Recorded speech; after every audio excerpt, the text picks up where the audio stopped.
ఈ మధ్యాహ్నం లేఖనం చదువుకై మార్కు పుస్తకంలో నుండి మార్కు 16వ అధ్యాయం మనం దేవుని వాక్యం చదువుచుండగా మీ బైబిల్తో మీరు నిలబడాలని నేను కోరుతున్నాను.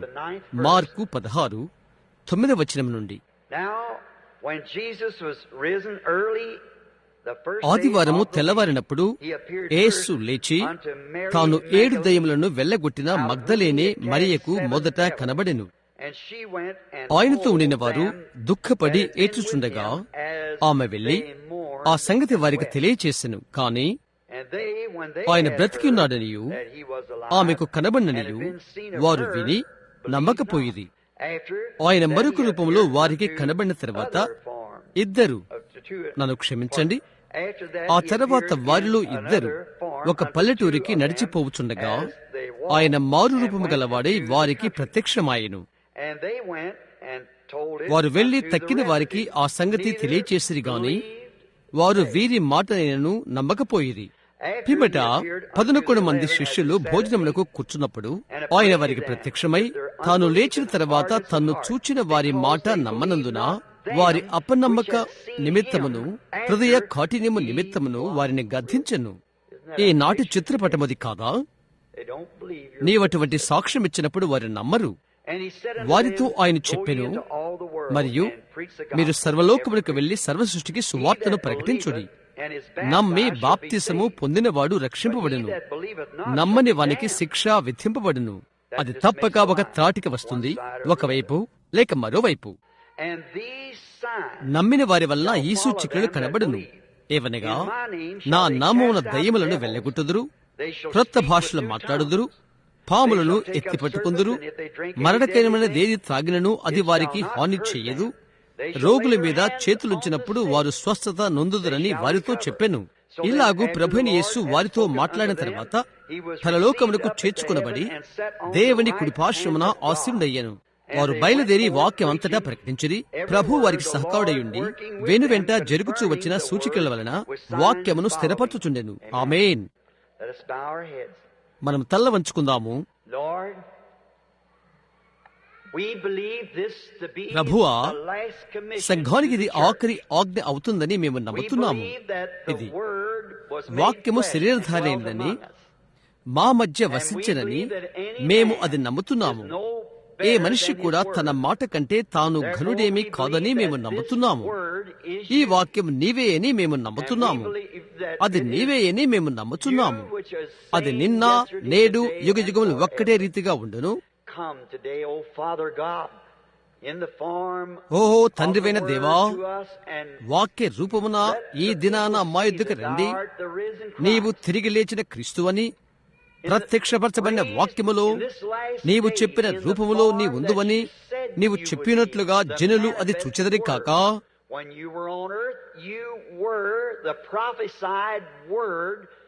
నీవు భూమి మీద ఉన్నప్పుడు మానవ రూపమును ప్రత్యక్షమైన ప్రవచించబడిన వాక్యమై నీ ఉంటివి. ప్రభువైన యేసు, ఈ దినాన దానిని వాక్యమును మా యొద్దకు తీసుకురండి. చెప్పనశక్యమును మహిమాయుక్తముగు ఆనందాన్ని మేము పొందుకున్నట్లుగా నీ వాక్య అనువాదమును చేయుము. అందువల్ల నీ కటాక్షమును మేము కనుగొని మా హృదయాలలో నిర్ధారించబడిన సత్యములు నీ వాక్యములని మేము తెలుసుకుంటాము. తద్వారా మరణములో నుండి జీవలోనికి దాటిదము. ఆ ఏదైనా తోటలో ఉన్న ఆ ఒక్క చెట్టుకు అది ముట్టకూడదని ఆ స్త్రీకి చెప్పబడెను. ఏలయనగా ఏ జీవము లేకుండెను. ఆ చెట్టుకు మేమందరము పుట్టినవారము. ఆమెకు కేవలము అండము మాత్రమే ఉండెను. జీవము పురుషుని ద్వారానే వచ్చును, క్రీస్తును పురుషుని వలననే వచ్చును. బైబిల్ గ్రంథం మాకు చెప్తున్నట్లుగా మేము స్త్రీకి పుట్టి కొద్ది దినములు గలవారమై మిక్కిలి బాధనుందుదము. తండ్రి జీవుని ఇచ్చు పురుషునికి కూడా మేము జన్మించిన వారము. పురుషుడు స్త్రీ యొద్దకు వచ్చును, జీవకణము పురుషుని నుండియే వచ్చును. ఎలాగు నీ యొక్క ఆత్మ కన్యకను కమ్మెను, ఆమె గర్భములో రక్తకణము సృజించబడెను. యూదునిది కాదు, అన్యునిది కాదు, అన్యునిది కాదు, అయితే దేవునిది రక్తము సృజింపబడెను. ఆ రక్తములో మాకు ఆశలు, నిరీక్షణలు ఉన్నవి. అది స్త్రీకి సంబంధించినది కాదు, పురుషునికి సంబంధించినది కాదు, అది దేవునిది. కాబట్టి ప్రభువా, స్త్రీ వృక్షములో మేము పాలిభాగస్తులమని మేము చూచుకున్నప్పుడు మేమందరము చనిపోవలసిన వారమై ఉన్నాము. ఎందుకంటే స్త్రీలో ఎటువంటి జీవము లేదు. ఇంకా తండ్రి, పురుష వృక్షములో అనగా క్రీస్తుయగు పురుష వృక్షములో పాలు పుచ్చుకుంటకు మాకు తరుణమేయబడినది కూడా. ఇప్పుడు ఆయన ద్వారా మేము జీవమును కలిగి ఉన్నాము. జీవము, వాక్యము మా మధ్య జీవమాయెను. ప్రభువా, అనుగ్రహము చూపుము. ఈ విషయాల సంఘానికి వాస్తవనట్లు చేయము.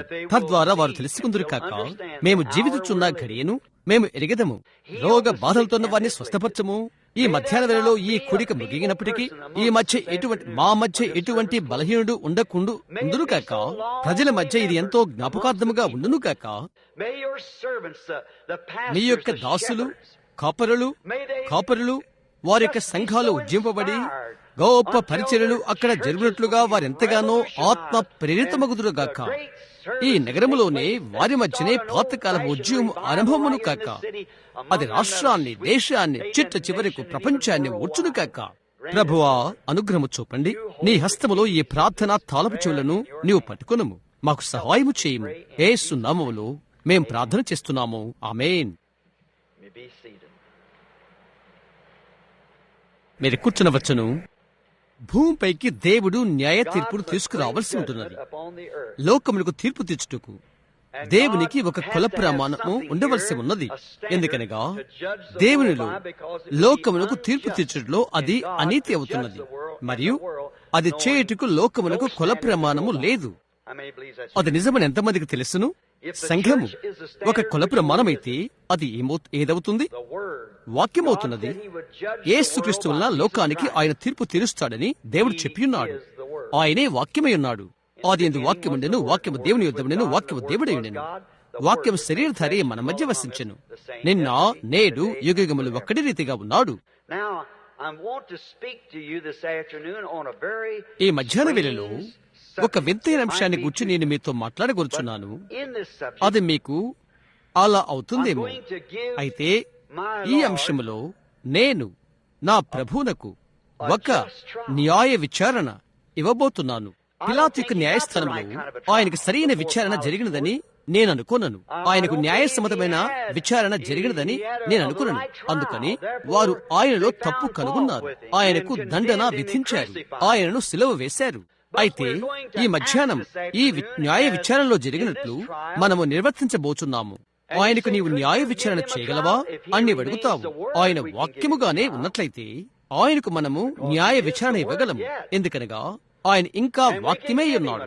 ఆయనకు న్యాయ విచారణ మనం ఇవ్వగలము.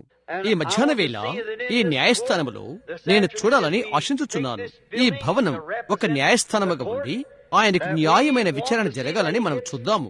అది ఆయన కొరక లేక ఆయనకు వ్యతిరేకముగా ఉండుట కొరక, రెండు కూడా చూద్దాం. తర్వాత ఈ దావాలో వాక్యమును ఆయనను నేను న్యాయ విచారణ చేయగోరుచున్నాను. ఇప్పుడు నేను ఇప్పుడే చదివిన ఈ లేఖనం మార్కు 16వ అధ్యాయము చివరికి డాక్టర్ స్కోఫీల్డ్ సహా ఇక్కడ చెప్పుచున్నాడు. 9వ వచనం మొదలుకొని పురాతన ప్రతులకు రెండింటిలో ఇవి కనుగొనబడలేదు అని. ఇది సర్వసాధారణంగా ప్రజల్లో నమ్మబడుతుంది. ఇలాగున ఆ విధముగా నమ్మునటువంటి ఈనాటి మన బోధకులు వాటికన్ ద్వారా దాని లోపలికి ఎక్కించారు అని. అయితే నేనది ఇలాగ కనుగొన్నాను. ఇరేనియస్ మరియు అనేకులైన పురాతన గ్రంథకర్తలు మార్కు 16కు వివరణ లేక సంబోధన ఇచ్చారు. బైబిల్ చరిత్ర చదువుతున్న మీరు ఆ ఆరంభ అపోస్తులను ఎరుగుదురు. చివరకు యేసు మరణము తర్వాత పోలేకార్పు, అరేనియస్, ఇంకా పరిశుద్ధులైన మార్టిన్ మరియు పరిశుద్ధులైన కొలంబా మరియు ఆ మిగతా వారందరూ తిరిగి ఈ మార్కు 16ను వివరించారు, సంబోధించారు. కాబట్టి ఇది తప్పక అధికారయుక్తమైనది అవుతున్నది, లేదా వారిది సంబోధన చేసేవాడు కాదు. చరిత్ర ప్రకారముగా పరిశుద్ధ యోహాను పత్రికలను కూర్పు చేసినది అతని ప్రాముఖ్య స్నేహితుడు పోలికార్ప్. అది చేయుటకు అతనికి సహాయం చేశాడు. అది ఈ దినమున వారు నమ్మట్లేదు. దేవుని యొక్క వాస్తవమైన దాని నుండి వారు తప్పుకొంటుకు ప్రయత్నం చేస్తున్నారు. దానికి బదులు ఒక ప్రకటన చేయుట లేక ఒక మూఢభక్తి. నిజమైన దేవుడు ఈ అధ్యాయము అది రుజువు చేస్తున్నది. అది రుజువును వారు పొందగలుగుతారు. ఒక గొప్ప ఉపదేశకుడైన సుడాన్ మిషన్స్ అధ్యక్షుల వల్లే ప్యారిస్ రీడ్ హెడ్ అతడు మా ఇంటికి వచ్చినప్పుడు నా చిన్న భార్య కూడా అక్కడే ఉన్నది. అతడు అడిగాడు, సహోదరు అబ్రహాం, నీవు బాప్టిస్ట్ అని అనుకుంటున్నాను అని అడిగాడు. అవునండి, అవునది నిజం అని నేను చెప్పాను. ఇంకా అతడు అడిగాడు, సరే అతడు అడిగాడు, నేనొకటి నిన్ను అడగాలనుకుంటున్నాను. అతడు అన్నాడు, నేను ఒక చిన్న బాలునిగా ఉన్నప్పుడు నాకు ఒక అనుభవం కలిగినది. నన్ను పాఠశాలకు పంపుడు కొరకై మా అమ్మ అన్నీ కడిగేది. మరియు నేను తలంచాను, నేను నా యొక్క కళాశాల పట్టభద్రుడైనప్పుడు నిజంగా నేను క్రీస్తును కనుగొంటాను అని నేను తలంచాను. అతడు అన్నాడు, అది నాకు ఇవ్వబడినప్పుడు నేను దాన్ని పొందుకోలేదు. నేను నా డాక్టర్ డిగ్రీ పొందుకున్నప్పుడు నేను తెలుసుకుంటాను అనుకున్నాను. నేను నా LLD పొందుకున్న తర్వాత నేను దాన్ని పొందుకుంటాను అని అనుకున్నాను. అతడు చెప్పాడు, సహోదరు అబ్రహాం, నేను ఎన్నో డిగ్రీలు పొందాను. అక్షరార్థమైనవి మరియు గౌరవప్రదమైనవి పొందుకున్నాను. వాటిని నీ గోడపైకి అతికించగలుగుతాను. అయితే బైబిల్ గ్రంథంలోని దేవుడు ఎక్కడా? అతడు అన్నాడు, బోధకులు తప్ప పొరపాట? నేనన్నాను, బోధకులు తప్పని అనుటకు నేనెవరని? అతడు అన్నాడు, సరే నువ్వు పెంతెకోస్తుగా తిరిగిపోయేవని నేను అర్థం చేసుకున్నాను అని. నేను చెప్పాను, సరే నేను దేవుని రాజ్యంలోకి జన్మించినప్పుడు నేను అలాగే అప్పుడే పెంతెకోస్తునయ్యానని నేను అనుకుంటున్నాను.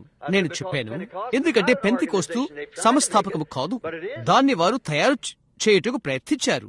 అయితే అది కాదు. దేవుడు ప్రెస్బిటేరియన్ వారైనా, లూథర్ వారైనా, లేక వారి ఎవరైనప్పటికీ నింపుతాడు. చూశారా?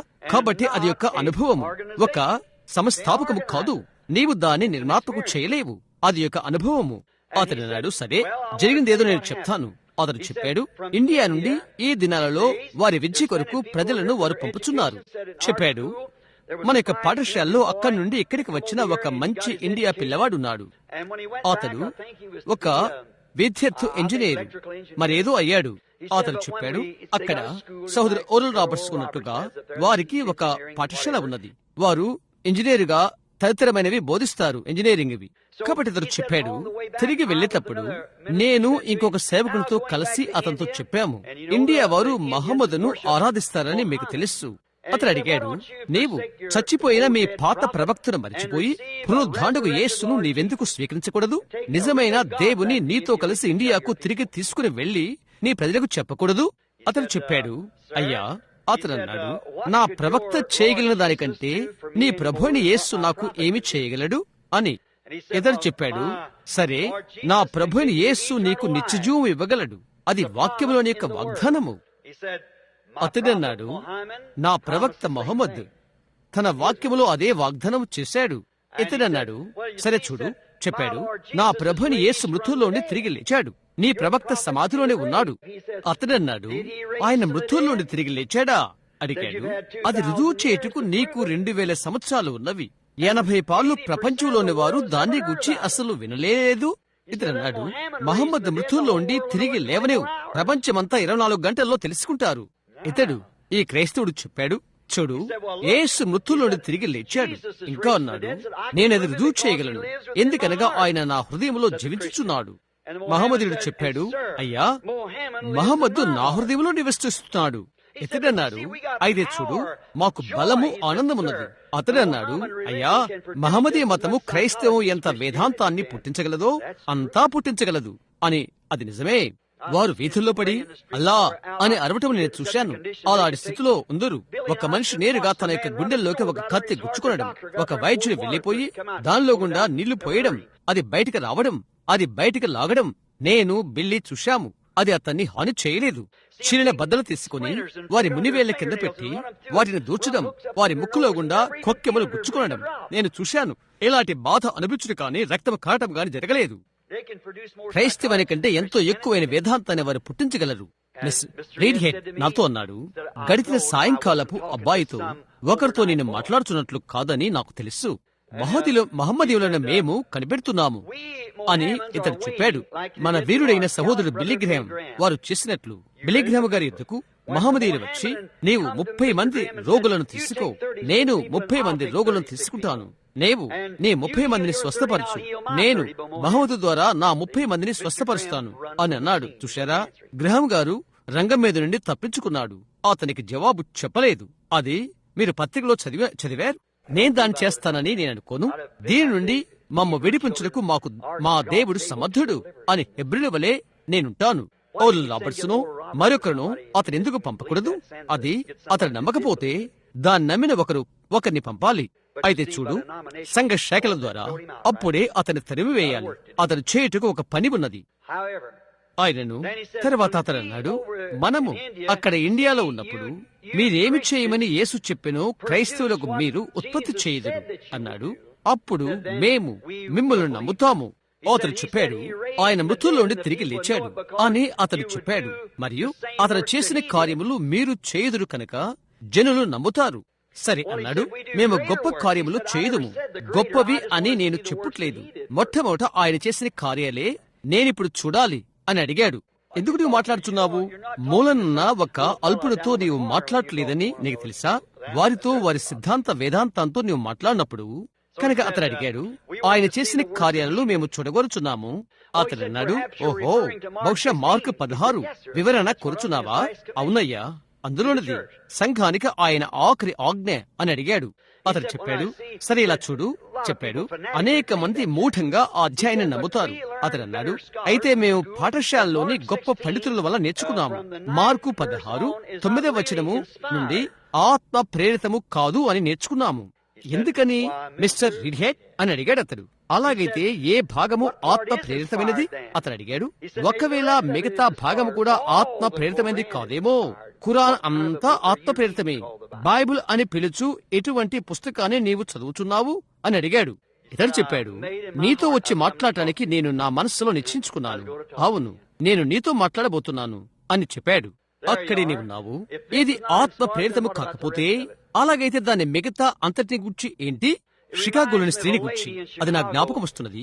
ఒక బైబిల్ పాఠశాలలో వేదాంత పాఠశాల సేవకునిగా తయారవటకు ఆమె యొక్క కుమారుడు ఒక వేదాంత పాఠశాలకు వెళ్ళాడు. అతను దూరంగా వెళ్ళినప్పుడు వృద్ధులైన తల్లి చాలా వ్యాధిగ్రస్తులైపోయినది. అక్కడే సంసిద్ధంగా ఉండుకై వారొక మాటను ఆ అబ్బాయికి పంపారు. అతని తల్లి అటువంటి పెద్ద జ్వరముతో, అది నిమోనియాతో ఉన్నదని, అది అతి ప్రాముఖ్యమైన పిలుపు అన్నట్లు తెలియచేశారు. కనుక పిల్లవాడు బట్టలు సిద్ధపరచుకుని సంసిద్ధపడ్డాడు. చివరికి తర్వాత రోజు రాత్రంతట్లో తర్వాత రోజున అంతా క్షేమము అని చెప్పబడింది. కానీ ఒక సంవత్సరం తర్వాత అతడు తూర్పునున్న ఒక గొప్ప బౌద్ధ పాఠశాల నుండి అతడు తిరిగి వచ్చాడు. అతని ఇంటికి వచ్చాడు. తన ప్రశస్త తల్లికి శుభాలు తెలియచేశాడు. కొద్దిసేపు మాట్లాడిన తర్వాత అతను అడిగాడు, అమ్మా, ఏమి జరిగినదో అడుగుటకు నాకు తరుణము దొరకలేదు అడిగాడు. ఒక రాత్రి సంసిద్ధంగా ఉండు అని ఒక రాత్రి వారు చెప్పారు. తర్వాత ఉదయం నీవు బాగున్నావని వారు చెప్పారు. అడిగాడు, వైద్యుడు ఏ మందు వాడాడు అని అడిగాడు. నాన్నా, వైద్యుడు ఏది వాడలేదు అని ఆమె చెప్పినది. సరే, నీవది ఎలా చేసావు అని అడిగాడు. ఇక్కడే చిన్న సువార్త పొలమున్నది, అది నీకు తెలుసా? అక్కడ ఆ చట్రం వద్ద అక్కడే దారాలతో గుడారము లాగా క్రిందనే ఉన్నది. అవును, చెప్పినది. అక్కడ ఒక స్త్రీ ఉన్నది. ఆ చిన్న సువార్త పొలములో ఒక రాత్రిలో ప్రార్థనా కుటుంబం పెట్టి ఉన్నది. ఆ చిన్న గుంపు పేద ప్రజలు, ఆమె చెప్తుంది, వారిలో ఒకరు నన్ను చుట్టానికి ప్రేరేపించబడ్డారు. 2 స్త్రీలు వచ్చారు. వారి యొక్క సంఘ కాపరిని ఇక్కడ తీసుకుని వచ్చి నాకు నూనె రాచి నాకై ప్రార్థన చేయుదురు. నాపైన చేతులుంచి నాకు ప్రార్థన చేస్తాడు. నేను బాగుగా ఉంటానని వారు నన్ను అడిగారు అన్నది. నిజంగా నేను చెప్తున్నానా అని వారు అడిగారు. తెలుసా, సంఘ కాపరిని వారు తీసుకుని వచ్చారు. అతను నా మీద చేతులుంచి ప్రార్థించాడు అని ఆమె చెప్పినది. అన్నదామె, నానా, అతను నేరుగా బైబిల్లో నుండి మార్కు 16 చదివి నమ్మిన వారి వలన ఈ సూచికలు జరుగును అని చదివాడు. చెప్పినదామె, ఏం జరిగిందో తెలుసా? తర్వాత ఉదయం వైద్యుడు తబ్బిబులైపోయాడు. ఏమి చేయాలో అతనికి తెలియలేదు. నాకు జ్వరం లేదు అతడు అన్నాడు. ఓ అమ్మా, నీవు ఆ గుంపులో కలవకూడదు. కలిసావా? అతను అడిగాడు. కలిసావా? అవునా?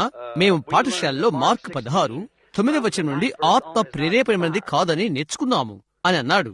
దేవునికి మహిమ కలుగును గాక అని ఆమెన్నది. ఏంటి అమ్మా, వారి మాదిరిగా వారి వలె ప్రవర్తించడానికి నీవు మొదలు పెట్టావే అని అన్నాడు అతడు. ఆమె చెప్పినది, ఒకదాన్ని గురించి నేను ఆలోచన చేస్తున్నాను. ఇంకా అన్నది, నేను బైబిల్ చదువుచున్నాను. అన్ని చోట్ల కూడా, వేరే స్థలాల్లో మిగతా వాగ్దానాన్ని కూడా దానికి పోలికగానే ఉన్నవి. నేను ఇప్పుడే తలస్తున్నాను. ఆత్మ ప్రేరితము కాని దానితోనే దేవుడు నన్ను స్వస్థపరిస్తే నిజంగా ఆత్మ ప్రేరితమైన వాటితో ఆయన నాకు ఏమి చేయనో కదా అని అన్నదామె. అవునది నిజం. నాకైతే అదంతా ఆత్మ ప్రేరితము. అది నమ్ముటకు అది నిర్ధారణ చేసుకున్నటకు దేవా నాకు విశ్వాసం దయచేయము. న్యాయస్థానం యొక్క దావాను కొద్ది నిమిషాలు ఇప్పుడు మార్చిపోతున్నాము. ఇప్పుడు గమనించుకోండి, ఇప్పుడు మనం న్యాయస్థానపు గదిలోకి వెళుచున్నాము. దేవుడు యేసుని ఇక్కడ రంగం మీదకి తీసుకుని వచ్చి ఆయనకు న్యాయమైన విచారించుటకు వెళుచున్నాము. ఆయన ఇంకా వాక్యమై ఉన్నాడు ఈనాడు కూడా. మీరు నమ్ముతున్నారా?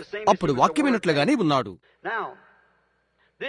ఈ వ్యాజ్యం ఒక కారణమేదనగా దేవుని వాక్యం యొక్క వాగ్దానములు విరుద్ధముగా లోకము క్రమాన్ని చాలా సరిగా ఉంచుకోవాలి, లేకపోతే మీరది పట్టుకోలేరు. ఈ నేరారోపణకు కారణము వాగ్దానమును భంగపరచుట. దేవుడు ఆయన వాక్యమును నిలబెట్టుకొనకుండుట, అది వాగ్దానమును తప్పుట లేక భంగపరచుట. అదేంటో మీకు తెలుసు. అన్ని వేళల్లో కూడా అభియోగము చేయు వకీలు లేక దావా వేయు వకీలు ప్రభుత్వానికి సంబంధించుంటాడు. దావా వేయు వకీలు అది నిజమని నేను అనుకుంటాను. ఇక్కడ న్యాయవాది కూర్చున్నట్లయితే ఇది సరి అని నేను అనుకున్నానని నిరీక్షిస్తున్నాను. దావా వేయు వకీలు ప్రభుత్వానికి సంబంధించి ఉండును కనుక ఈ వ్యాజ్యములో దావా వేయు వకీలు దయ్యం దేవుని వాక్యమును అభియోగము చేయుట. ఈ వాక్యం యొక్క ప్రతివాది దేవుడే, ఎందుకంటే ఆయనే వాక్యమై ఉన్నాడు. ఈ వ్యాజ్యములో నిందితుని తరపున సాక్షి పరిశుద్ధాత్మ. ఈ మధ్యాహ్నం దావా వేసిన వకీలుకు కొందరు సాక్షులున్నారు. ఈ సాక్షుల్లో ఒకరు అవిశ్వాసి గారు, తర్వాత అనుమానితుడు గారు, ఆ తర్వాత వాడు అసహనపరుడు గారు. వారు వేదిక యొద్దకు తీసుకురాబడి ప్రమాణం చేసి పరీక్షించబడతారు. న్యాయస్థానము సిద్ధపడి ఉండుట మీరు చూస్తున్నారు, కలిగి ఉన్నావు. లోకము ద్వారా దేవుడు నేరారోపణ చేయబడ్డాడు, ఎందుకనగా ఆయన తన మాటను నిలబెట్టుకోలేదు. మరియు దావా వేసిన వకీలు ప్రభుత్వానికి సంబంధించిన వాడు, అనగా లోకానికి ప్రతినిధి అవుతాడు. దావా వేసిన వకీలు దయ్యం, వాక్యము నిజమని దానిని నిరాకరించువాడు అతడు. దావా వేసిన వకీలు తన యొక్క సాక్షులుగా దేవుని వాక్యానికి విరోధముగా 3 సాక్షులను తీసుకుని వచ్చాడు. అది రుజువు చేయటానికి ఈ మధ్యాహ్నం దాన్ని మీరు రుజువు చేయుటకు దేవుడు ఆయన వాక్యమును నిలబెట్టుకొనడు అని రుజువు చేయుటకు తీసుకుని వచ్చాడు. అది చెరపడం లేదు, అది అలాగే సరికాదు, దానిలో ఏది నిజము కాదు. ప్రతివాది దేవుడు. ఈ దినపు వాక్యం యొక్క గ్రంథకర్త ఆయన. ఆ దినమున ఏ విధంగా ఉన్నాడో లేదా మరొక దినమున అలాగే ఉంటాడు. అభియోగం చేయు వకీలు తన సాక్షులను తెచ్చుకున్నాడు, కలిగి ఉన్నాడు. న్యాయ సభ యొక్క పంచాయతీ వారెక్కడా అని నీవు అడుగుతావు. నేను వారితో మాట్లాడుచున్నాను. మీరే ఆ పంచాయతీ వారు, మరియు మీరే న్యాయవాది. ఈ వ్యాజ్యంలో మీరే పంచాయతీ న్యాయ తీర్పరి మీరే అని మనసులో ఉంచుకునుడి. నేను బదులు మాట్లాడువాడను. ఇప్పుడు మనకు న్యాయ సభ సంసిద్ధంగా ఉన్నది. దావా వకీలు వలన పిలుపు ఇవ్వబడి ఉన్నది. ఈ వ్యాజ్యము తెర బయటికి తీసుకొచ్చుటకు ఈ మధ్యాహ్నం న్యాయసభ గదిలో పిలుపు ఇవ్వబడినది. దేవుని యొక్క వాక్యము నమ్మతగినది కాదు అని అనేక మంది మీతో చెప్పి ఉన్నారు. దాని మీద మీరు ఆధారపడవద్దు అని మొదలైనవి. ఇదంతా మీరు విని ఉంటారు. ఇప్పుడు నిజమైన న్యాయ విచారణకు దాన్ని తీసుకుని వద్దాం. వాక్యమైన యేసుక్రీస్తుకు న్యాయమైన విచారణ జరగాలని నేను వినాలని ఇష్టపడుతున్నాను అని ఎంతమంది ఇష్టపడుతున్నారో మీ చేయెత్తండి. ఈ మన యొక్క న్యాయ సభలో ఈ మధ్యాహ్నం ఆయనకు న్యాయమైన విచారణ ఇద్దాము. శత్రు యొక్క మాటనే స్వీకరించి నిమ్ము. అతడేమి చెప్పవలసినదో అది సరో కాదో చూద్దాం. దీన్ని లోతుగా త్రవ్వి యేసుక్రీస్తుకు వాక్యములకు ఈ మధ్యాహ్నం న్యాయమైన విచారణ ఇద్దాము. న్యాయస్థానము ఇప్పుడు పిలుపునిచ్చినది. అభియోగం తెచ్చిన వకీలు మొదటి సాక్షియగు అవిశ్వాసి గారు వచ్చి నిలబడాలని పిలుపు ఇవ్వబడినది. అతడు సాక్ష్యమిచ్చుటకు స్థానాన్ని స్వీకరించాడు. ఇప్పుడు జ్ఞాపకం ఉంచుకోండి, అవిశ్వాసి గారిని ఈ గుణగణాలను మర్చిపోవద్దు, లేదా మీరు ఒకటి పోగొట్టుకుంటారు. మీరు మీ స్వస్థతను మీరు పోగొట్టుకుంటారు. సాక్ష్యమిచ్చుటకు అవిశ్వాసి గారిని నిలబడుటకు వచ్చాడు. అవిశ్వాసి గారు అతని యొక్క నేరము దేవుని యొక్క అన్ని వాగ్దానములు సత్యము కాదు అని. అది నిజమే కదా? అతడు చెప్తున్నది మార్కు 16లో పరిశుద్ధాత్మ కూటము అని చెప్పుకునే దానియందు మార్కు 16 అతనికి పరిచర్య చేయబడిను. కొద్ది సంవత్సరాల నుండి అతడి కడుపు నొప్పి కలిగి ఉన్నాడు. వారు పరిశుద్ధాత్మ కూటము అని పిలుచుకునే స్థలానికి అతడు వెళ్ళాడు. మరియు ఈ మార్కు 16 వాగ్దానము సత్యమని నమ్మాడు. దేవుని వాగ్దాన ప్రకారముగా అతని పైన అతడు చేతులు పెట్టాడు. సేవకుడికి వ్యతిరేక్తముగా అతడు చెప్పుట్లేదు. అతడు నేరుగా వాక్యములో నుండే చదివాడు. అతడు సేవకుని అభియోగము చేయట్లేదు. అతడు దేవుని అభియోగం చేస్తున్నాడు. ఎందువల్లంటే అది సేవకుని యొక్క తప్పు కాదు. అలాగని ఏది దేవుడు చెప్పినో దాని మాత్రమే సేవకుడు చదివాడు. మార్కు 16లో నమ్మిన వారి వల్ల ఈ సూచక్రియలు జరుగును, వారు రోగుల మీద చేతులుంచినప్పుడు వారు స్వస్థత నొందుదురు అని దేవుడు నిజముగా చెప్పెను. అతను ఒక విశ్వాసి అని అతడు చెప్పుకున్నాడు. మార్కు 16 సత్యమని బోధించువారు కూటమునకు అతడు వచ్చాడు. పరిశుద్ధాత్మ బాప్తిసంతో ఉన్న దైవసేవకుడు విశ్వాసి అని చెప్పుకుంటూ పనికై పంపబడి అతని చేతులు అతనిపై పెట్టాడు. అది 2 నెలల క్రితము జరిగినది. అతని కడుపు నొప్పి ఎంత చెడ్డగా ఉన్నదో అంతే చెడ్డగా ఉన్నది. కాబట్టి వాక్యములో ఉన్నటువంటి అట్టి దానిని అది నిజము కానప్పుడు అందులో ఉంచడం దేవునికి న్యాయము కాదని అతడు తెలుపుతున్నాడు. ఇప్పుడు అతన్ని కూర్చొనివ్వండి.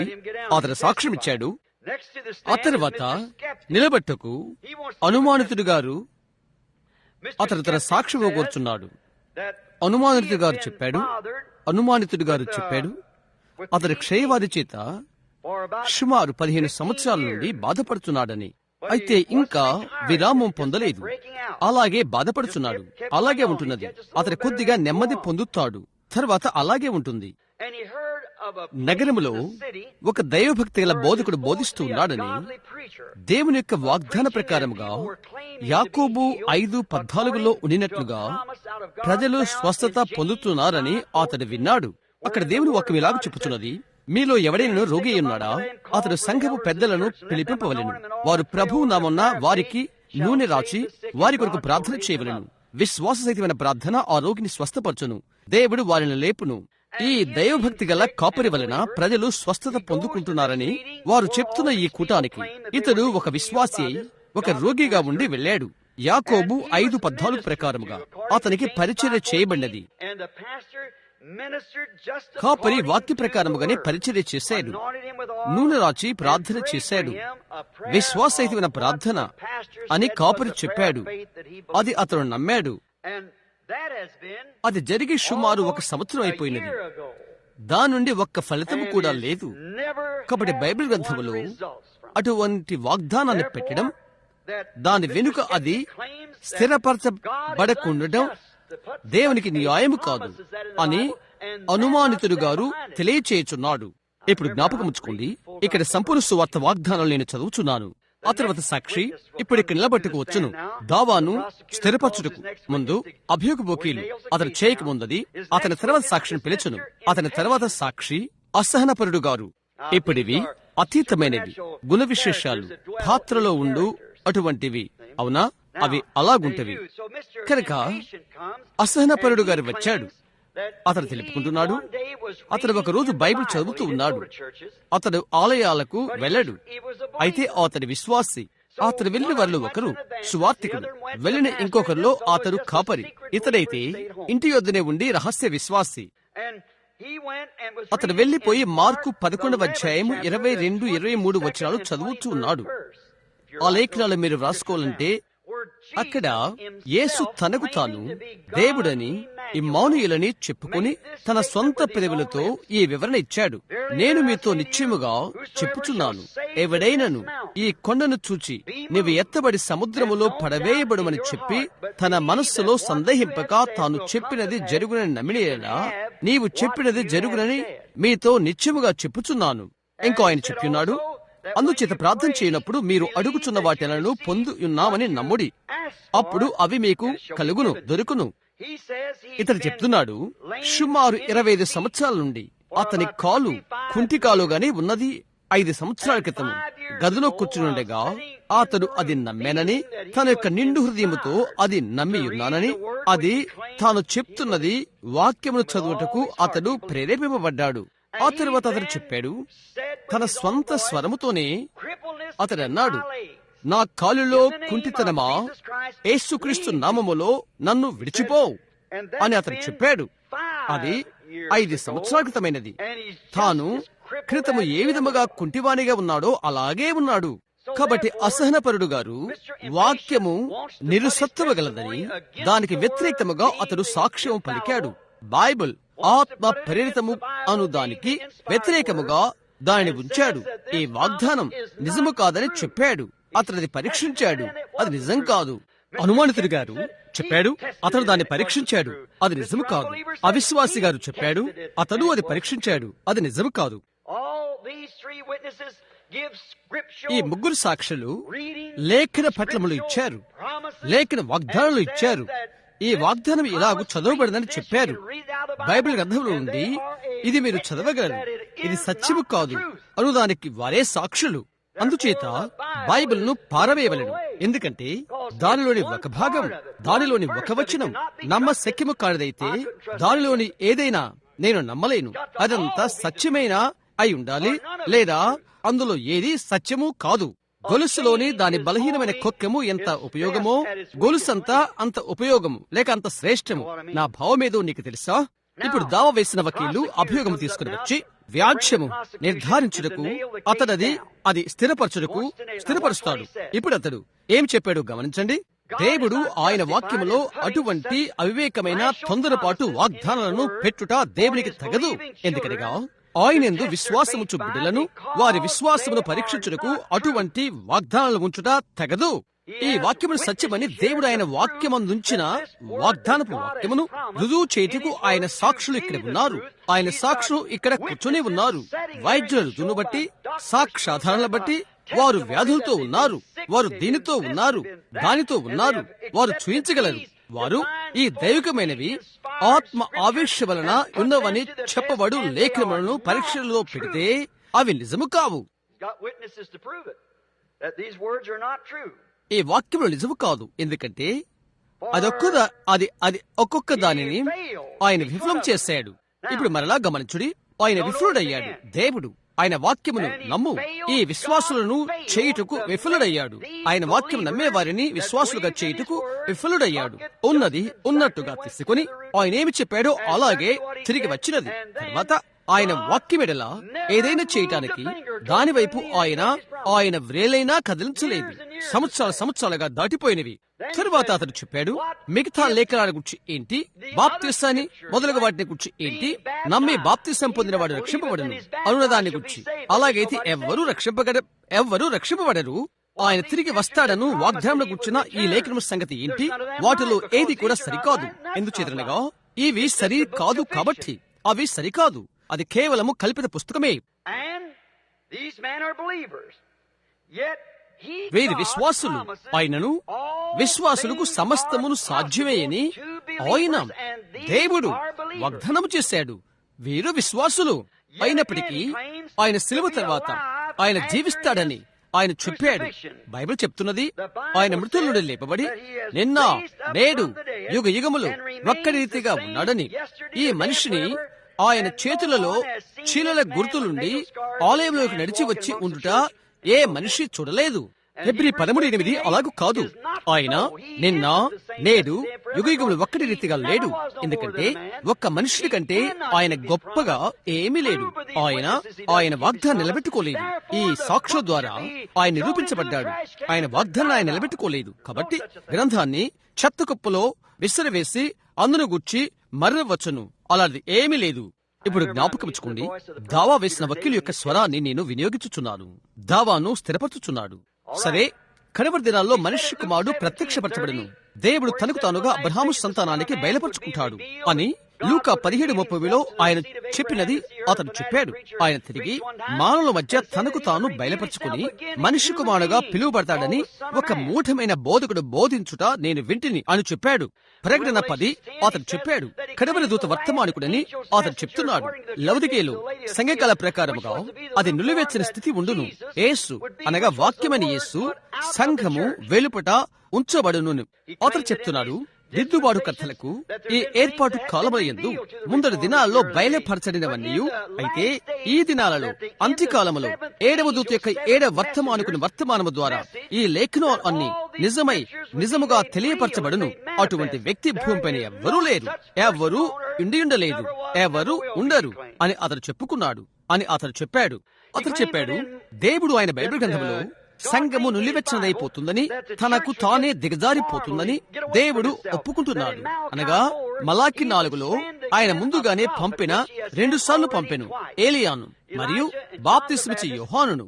తిరిగి ప్రవక్తను పంపుదునను. ఆయన ప్రవక్తను పంపును. అతని ఏలియా బలము గలవాడై ఉండును. అతని పరిచర్య, అతని అలవాట్లు ప్రతిదీ ఏలియా వలె ఉండును. ఆ తర్వాత అతని పరిచర్యలో ప్రజలను ఈ నామకార్థ స్థితిలో ఉండి నిజమైన అసలైన తండ్రులకు అపోస్తుల విశ్వాసులకు ప్రజలను పిలుచును. అటువంటిది ఏమీ జరగట్లేదు. ఆయన ఇంకా ఇలాగ చెప్పుకున్నాడు, ఆకాశము భూమి గతించును గాని నా మాటలు ఏమాత్రము గతించవు అని ఇతడు చెప్పాడు. ఈ మధ్యాహ్నం నా యొద్ద రుజువులున్నవి, అవి గతించినని చూయించడానికి అని అన్నాడు. మృతుల్లో నుండి తిరిగి లేచిన యేసు ఎవరు? ఒక మానసికమైన తాత్విక ముద్దుగా మీరంతా ఇది చేస్తున్నారు. అలాంటివేమీ లేదు. మీరు తప్పుడు నిరీక్షణను నమ్ముతున్నారు. అది అతను చెప్పడానికి చాలని అనుకుంటున్నాను. బైబిల్ అంతా అతడు తీసుకున్నాడని నేను అనుకుంటున్నాను. ఇప్పుడు అభియోగం చేసిన వకీలును కూర్చొనిద్దాము. అభియోగం చేసిన వకీలు సాక్షులు కూడా వారిని దింపుదాము. పీఠం దగ్గర నుండి వారు దిగారు. ఇప్పుడు వేదిక యొద్దకు ప్రతివాదియగు పరిశుద్ధాత్మక సాక్షిని మనం పిలుద్దాం. అతను మాట్లాడటానికి వచ్చును. లేఖనములతో అభియోగం చేసిన వకీలు ఏ విధముగా అతని దావాను స్థిరపరచును మీరు అర్థం చేసుకుని ఉంటారు. ఇప్పుడు ప్రతివాది యొక్క సాక్షి అనగా పరిశుద్ధాత్మ ప్రతివాదిని అనగా వాక్యమును సమర్థించి వాదించుటకు వచ్చెను. మంచివాడు అనగా తగినవాడు వారికి దొరకలేదని నేను అనుకుంటాను. మొదటిగా న్యాయస్థానం యొక్క శ్రద్ధను అవధానమునతడు ఆహ్వానించాడు. అనగా ప్రజలకు దేవుని వాక్యమును అనువాదము చేసిన అభియోగపు వకీలు, దేవుని వాక్యమును హవ్వకు అనువాదం చేసిన అనువాదికుడు ఒక్కడే. న్యాయస్థానము అది గ్రహించాలని అతని కోరుచున్నాడు. హవ్వకు అనువాదం చేసిన అనువాదికుడు దానిలోని ప్రతి ముక్క సరే, ఒక్క వాక్యము తప్ప అని అతడు చెప్పాడు. ఆయన ఒక్కడే. జ్ఞప్తించుకోండి, బైబిల్ వ్రాసినవాడు. మీరు తెలుసుకోవాలని ఆయన కోరుచున్నాడు. ఆదియందు దేవుని యొక్క వాక్యములో నుండి బయటికి వెళ్లిన ఒక్క మాట ప్రతి మరణానికి, దుఃఖమునకు, రోగమునకు కారణమైనది. దేవుడు ఇంకా ఆయన వాక్యంలో చెప్పిన దానిని కూడా మీరు తెలుసుకోవాలని ఆయన కోరుచున్నాడు. మొదట ఎలాగూ చెప్పినో ఆ విధముగానే ఆఖరి అధ్యాయములు ఇక్కడి నుండి ఎవరైనా ఏదైనాను తీసివేసినలా లేక దానికి ఏదైనా కలిపినేలా జీవ గ్రంథములోని అతని భాగము తీసివేయబడను. అది వాక్యమై ఉండవలను. అది మాత్రమే అదై ఉండవలను. కఠినంగా స్థిరత చేసిన ఎంత ఎవరైనది న్యాయస్థానం ఎరగాలని, అదే హవ్వకు అనువాదము చెప్పినవాడని తెలుసుకోవాలని అతడి కోరుచున్నాడు. మరలా ఆయన న్యాయ సభ యొక్క అవధానమును పిలుచుచున్నాడు. అదేదనగా ప్రతివాది యొక్క సాక్షి ఈ న్యాయస్థానమును పిలిచి వాగ్దానాలు కేవలము విశ్వాసులకు మాత్రమేనని మీకు చూయించాలని కోరుచున్నాడు. వాగ్దానాలు తయారు చేసుకున్న విశ్వాసులకు కాదని, అసహనపరులకు కాదని, అనుమానితులకు కాదని చూయించగోరుచున్నాడు. పటమే మారిపోయినది కదా. తమకు తాముగా విశ్వాసులమని పిలుచుకునే వారికి కాదు, కేవలము అది విశ్వాసులకు మాత్రమే. వారు విశ్వాసులమని చెప్పుకునేవారికి కాదు. సతానుడు అతను ఒక విశ్వాసులని చెప్తాడు కూడా. చూశారా, అది వారికి కాదు, అది కేవలము నిజ విశ్వాసులకు మాత్రమే. ఈ మనుషులు విశ్వాసులా లేక కాదా అని ప్రతివాది సాక్షి తప్పగా ఎరగవలసి ఉంటుంది. ఎందుచేతనగా అసలు ప్రతివాది సాక్షి వాక్యమునికే చైతన్యమిచ్చువాడై ఉన్నాడు. నీవు నమ్మేవో లేదో ఆయనకు తెలుసు. దానిని ఫలదీకృతము చేయుటకు దేవుని ద్వారా అనుగ్రహించబడినవాడు ఆయనే. హల్లెలూయా. దాన్ని రుజువు చేయవాడు ఆయనే. దాన్ని ఆచరణలోనికి తెచ్చువాడు ఆయనే. మంచి నేలనా అది పడినదా లేక కాదా అని ఎరిగినవాడు ఆయనే. వాక్యం యొక్క ఈ ప్రతివాది సాక్షి అతడు. గమనించు, తిరిగి విశ్వాసులను ఆయన పిలవగొరుచున్నాడు. అది అవునా కాదా అని ప్రతివాది సాక్షి ఎరిగి ఉన్నాడు. ఆయనే వాక్యానికి చైతన్యమిచ్చువాడు. మరలా ఆయన న్యాయస్థానం యొక్క అవధానమును ప్రశ్నగానున్న వాక్య వాగ్దాన వైపునకు పిలుచుచున్నాడు. ఈ సంగతులు జరుగుటకు ఆయన ఎటువంటి ఖచ్చితమైన సమయాన్ని పెట్టలేదు. చూడండి, వారు ఏ విధంగా మీ కొరకు వాక్యమును తప్పుగా చదువుచున్నారో. ఇప్పుడు ఇది చెప్పిన వీరు, ఇది జరుగుట నేను చూడనివు అని చెప్పిన వీరు, మీరు చూశారా, వాక్యమును సరిగా కూడా వీరు చదవరు. అదేదనగా ఒకరు నిజమైన విశ్వాసైనట్లయితే ఆయన ఎప్పుడూ కాల పరిమితిని పెట్టలేదు. ఆయన ఇంకా ఇలాగూ న్యాయసభను కోరుచున్నాడు. వ్రాయబడిన ఈ వాక్యము, యేసుక్రీస్తు ప్రత్యక్షపరచబడిన వాక్యము అన్నాడు. విత్తువాడు విత్తినటువంటి విత్తనము వాక్యము.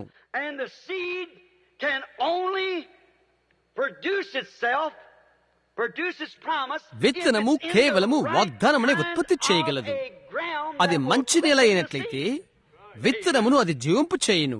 ఆమేన్. దావాను మార్చినట్లుగా ఉన్నది మనము, అవునా? అది మంచి స్థలములో ఉండవలసి ఉన్నది. ఈ బల్ల మీద పడినటువంటి లేక పెట్టినటువంటి విత్తనపు గింజ ఏనాడు కోత పంటగా ఎదగదు. ఒక జొన్న విత్తనము ఇక్కడ నీలరాయి మీద ఉండిన విత్తనము ఏమీ చేయలేదు. జొన్న గింజ, ఆ జొన్న గింజ ఫలించుటకు, ఫలదీకృతమవుటకు ఉండునటువంటి నేల మీద పడవలెను, లేదా అది మొలవదు. దేవుడు చెప్పియున్నాడు, ఆయన వాక్యము విత్తువాడు విత్తునటువంటి విత్తనము వంటిది అని. అది మంచి నేలలో తప్పక పడవలసి ఉన్నది. ఆ నేల విశ్వాసము. అది ఒక విత్తనము. అది నేలలో పడవలసి ఉన్నది, లేదా అది జీవింపబడదు. మరో మాటల్లో పరిశుద్ధాత్మ ఇక్కడ ప్రతివాది సాక్షి చెప్పుచున్నాడు. మంచి నేలను అది పడే వరకు ఆయన అక్కడకు రాడని చెప్పుచున్నాడు. దానిని జీవింపు చేయవాడు ఆయనే. ప్రతివాది తన యొక్క మొదటి సాక్షిని పిలిచాడు. ఇక్కడ భూమి మీద అభియోగం చేసే వకీలు వాక్యము అబద్ధమని తన యొక్క సాక్షులను పిలిచినట్లయితే అది సత్యమని రుజువు చేయుటకు ప్రతివాది తన సాక్షులను పిలుచుటకు అతనికి హక్కు ఉన్నదని నేను అనుకుంటున్నాను.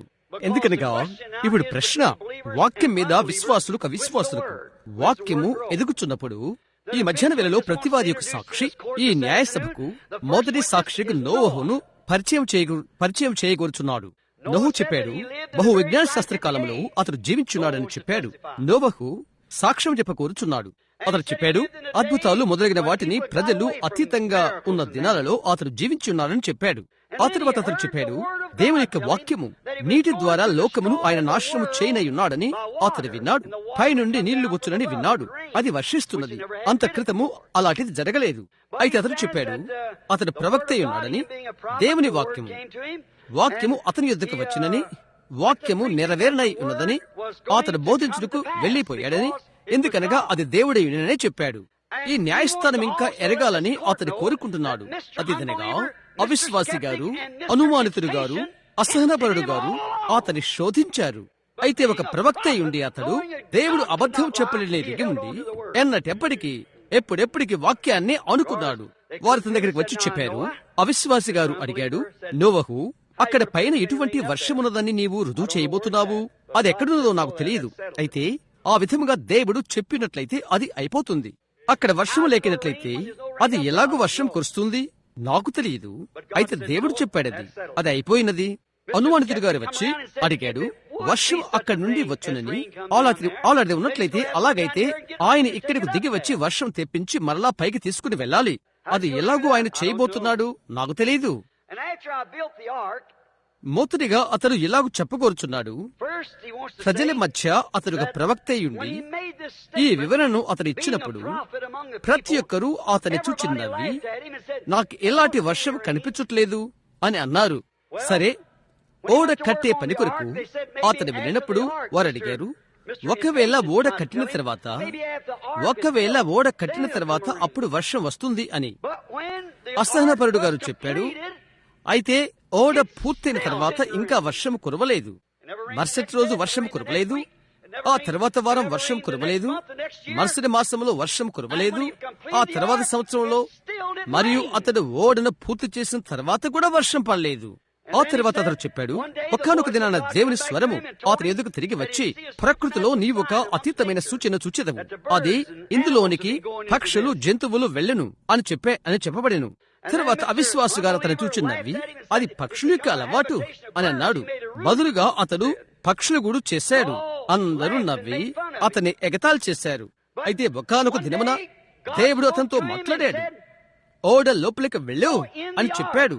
నోవహు తలుపు వద్ద నిలబడి, మీకు మీ ఆఖరి పిలుపు ఇవ్వబడుతుంది, లోపలికి రండి అని చెప్పాడు. అతని కుటుంబం తప్ప ఎవ్వరూ రాలేదు. కనుక అతను లోపలికి వెళ్లిపోయాడని చెప్పాడు.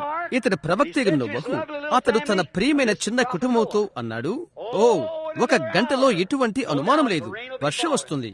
అతడు లోపలికి పోయినప్పుడు అద్భుతంగా అతని వెనుక తలుపు మూసుకున్నది. అతడు అన్నాడు, చూడు ప్రియా, అతని భార్యతో అన్నాడు, అతని కోడలతో అన్నాడు, అతని కుమారులతో ఇలాగు అన్నాడు, మనము దేవుని చేత లోపల తాళం వేయబడ్డాము. మనకి పైన ఇక్కడ కిటికీ ఉన్నది. మెట్లపై నుండి త్వరగా పైకెక్కండి, ఇది వదలవద్దు, త్వరగా పరుగులు తీయండి, ఇక్కడ పైకెక్కండి, వర్షం పట్టడానికి సిద్ధంగా ఉన్నది, అనుమానం లేదు. అతని బోధ విని వారిలో అందరూ అక్కడ ఉన్నారు. వారన్నారు, ఆ మూఢుడైన ముసలివాడు చెప్పినది నిజమవుతుందా? అవిశ్వాసి గారు, అనుమానితుడు గారు, అసహనపరుడు గారు వారందరూ గుమికూడారు. అది మనం చూద్దాం అన్నారు. నోవహు, అక్కడ లోపల ఉన్నావా? అవును, తెరువు, మేము చుట్టూ చూడాలి. దేవుడు తలుపు మూసాడు, అది నేను తెరవలేను, అది తెరవడానికి ఇక్కడ గడి లేదు. వారన్నారు, ముసలి కుంట లోపలికి వెళ్లిపోయి ఆ తలుపు వేసుకున్నాడు. మనము అనుకోవాలనుకుంటున్నాడు, అది గమ్మత్తు, మనం భయపడే ప్రయత్నం చేస్తున్నాడు. అభియోగం చేసిన వకీలు యొక్క సాక్షులు అక్కడ కూర్చుని ఉన్నారు, ఇదంతా వింటున్నారు. అది చేసినందుకు వారు నేరస్తులు కనుక అలాగని బైబిల్ చెప్తున్నది. అపహాస్యకులు, వారు నన్ను అపహాస్యం చేశారు, నన్ను ఎగతాళి చేశారు, చిట్టు చివరికి నన్ను కూడా. నేను వర్షం కొరకు ఎదురు చూస్తుంటిని. రోజంతా వర్షం లేదు, మరుసటి రోజు వర్షం లేదు, ఆ తర్వాత రోజు వర్షం లేదు, 4 రోజులకు వర్షం లేదు, 5 రోజులకు వర్షం లేదు, 6 రోజులకు వర్షం లేదు. అయితే ఎప్పుడు వర్షం కురుస్తుందో దేవుడు నాకు చెప్పలేదు. కేవలం ఆయన చెప్పాడు, వర్షము కురుస్తుంది అని. ఆయన ఎటువంటి కాల పరిమితిని పెట్టలేదు. వర్షము కురుస్తుంది అని మాత్రమే ఆయన చెప్పాడు. మీరు రోగుల మీద చేతులుంచిన వెంటనే వారు గంతులు వేసి నేలపై దొర్లుతారు అని ఆయన ఎప్పుడు చెప్పలేదు. అనుమానితుడు మీరు తలంచవాలని అనుకున్నట్లుగా వారు బాగుపడెదరు అని ఆయన చెప్పాడు. ఎప్పుడు, ఎలాగూ అని చెప్పలేదు. వారు బాగుపడెదరు. విశ్వాసరహితమైన ప్రార్థన రోగిని రక్షించును. యాకోబు 5:14 దేవుడు అతనిని లేపును. ఎప్పుడు, ఆయన చెప్పలేదు. ఆయన చేయనని మాత్రమే చెప్పాడు. ఆయన మార్కు 16 ఆయన చెప్పాడు, ఈ పర్వతముతో కదులుము, నీ హృదయములో సందేహింపక, అయితే తను చెప్పినది జరుగునని నమ్మినలా అని ఆయన చెప్పాడు. ఎప్పుడు, ఆయన చెప్పలేదు. ఆయన జరుగును అని ఆయన చెప్పాను. హల్లెలూయా. అక్కడ వాక్యం యొక్క తప్పుడు అనువాదుకుని చూడు. తర్వాత నీవు చెప్తావు, సరే, ఈ మనిషిని ఎలా జరుగుట నన్ను చూడనివు. చక్రాల కుర్చీలో ఎంతకాలం నుండి అతడు ఉన్నాడో అతను నన్ను చూడనివు. అతనికి విశ్వాసమున్నదని అతడు చెప్పాడు. దయ్యం అతడెవరో చూడు. వెంటనే వారు ఎగిరి దూకి అప్పుడే వారు బాగుపడతారని యేసు ఎన్నడూ చెప్పలేదు. అనేక మంది పెంతెకోస్తు వారు అదే విషయాన్ని అనుకుంటారు. అయితే బైబిల్ అది ఎన్నడూ చెప్పలేదు. ఆయన చెప్పినాడు, వారు నమ్మినట్లయితే వారు బాగుపడతారు. దాని రుజువు చేయుటకు ఆయన సాక్షులు ఆయనకున్నారు. నోహు చెప్పాడు, 120 సంవత్సరాల తర్వాత అప్పుడు వర్షం కురిచినది. అయితే అది వర్షం పడినది. నోహు అతని యొక్క దినాల్లో అతడు దానిని చూడబోతున్నాడని అతడు ఎరిగుండెను. ఎందుకనగా లోపలకు వెలుటకు అతడు ఓడను కట్టెను. అది నిజమని మనం ఇప్పుడు చూశాము. అది నోవహు మొట్టమొదటి సాక్షి. ఇప్పుడు 2వ సాక్షిని పిలుద్దాము.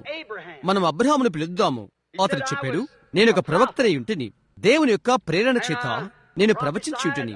ఆయన నాతో చెప్పాడు, నా భార్య 65 సంవత్సరాల వయస్కురాలై ఉండగా నాకు 75. ఆ వయస్సునందు, ఆ సమయమందు శారా ద్వారా నేను బిడ్డను పొందుకుంటానని ఆయన నాతో చెప్పాడు. నిజమే, నేను గొడ్డుబోతున్న ఇంటిని. ఆమె కూడా, ఆమె గర్భము మృతులమైపోయినది. ఆమెకు స్త్రీ ధర్మం నిలిచిపోయి ఆమెకు 20 సంవత్సరాలు ఇంకా పైదాటినది. ఇన్ని సంవత్సరాలు ఆమెతో జీవించి ఉంటున్నాను, కానీ బిడ్డల గుర్తు ఎటువంటిది లేదు. ఆమె గర్భము మృతులమైపోయినది. అయితే ఆమె ద్వారానే నేను బిడ్డను పొందుకుంటానని దేవుడు చెప్పాడు. ఇది మీకు తెలుసా? అవిశ్వాసి గారు, అనుమానితుడు గారు, అసహనపరుడు గారు మొదటి 28 రోజుల తర్వాత శారాకు ఏమీ జరగకపోగా వారు నన్ను చూచి నవ్వారు, నన్ను ఎగతాళి చేశారు. మొదటి సంవత్సరం వారు నా ఎద్దుకు వచ్చి అన్నారు, ఇప్పుడు ఎంతమంది పిల్లలు నీకు? అయితే 25 సంవత్సరాల తర్వాత బిడ్డ రంగం మీదకి వచ్చాడు. అది జరిగినది. వచ్చే వారంలో శారా వల్ల నీకొక బిడ్డ కలగబోతున్నాడు అని దేవుడు చెప్పలేదు. ఆయన ఎటువంటి సమయమును పేరు పెట్టి చెప్పలేదు. శారా వల్ల బిడ్డ నీకు కలుగునని ఆయన చెప్పినాడు. ఎప్పుడని ఆయన చెప్పలేదు. అతడు పొందుకునని మాత్రమే, అతడు పుట్టునని మాత్రమే ఆయన చెప్పాడు. కాబట్టి అబ్రహాము చెప్పాడు, అవిశ్వాసం వలన వాగ్దానమును నేను సందేహించలేదు. అయితే అది ఆలస్యమైపోయే కొలది ఎప్పుడు కూడా నేను బలమును పొందుకున్నాను. భౌతికంగా నేను బలహీనుడై ఉండుట నేను చూచే కొలది బిడ్డ వచ్చుటకు అది ఆటంకమై ఉండగా, విశ్వాసమందు బలహీనుడవుటకు బదులు నేను విశ్వాసమందు బలవంతునైతిని. ఎందుచేతనగా దేవుడు ఆయన మాటను నిలబెట్టుకుని నేను ఎరిగితిని. కాబట్టి ఒక దినమున నేను కూర్చొని శారాతో మాట్లాడుతున్నాను. ప్రభు దూత వచ్చాడు. ముగ్గురు మనుషులు, వారిలో ఇద్దరు సొదొమకు వెళ్లిపోయారు. ఒకరు నా ప్రక్కన నిలబడి నాతో మాట్లాడాడు. జరిగిన విషయాలు నాతో చెప్పాడు. నేను ముసలివాడను, భుజాలు వంగిపోయినవి, శారా చుట్టూ తిరగలేకుండెను. గమనించారా? తర్వాత రోజే నా వీపున ఆ గూనిపోవడము నేను చూశాను. నా వెంట్రుకలు నలుపోవడము నేను చూశాను. శారా బుగ్గలు ఎర్రబారినవి. సంపూర్ణమైన సహోదర అబ్రహాం అన్ని వంటావు. ఒక నిమిషం, అతడు అలా అవునేమో చూడు. వారు తిరిగి యవ్వన పురుషుడిగా స్త్రీగా అయిపోయారు.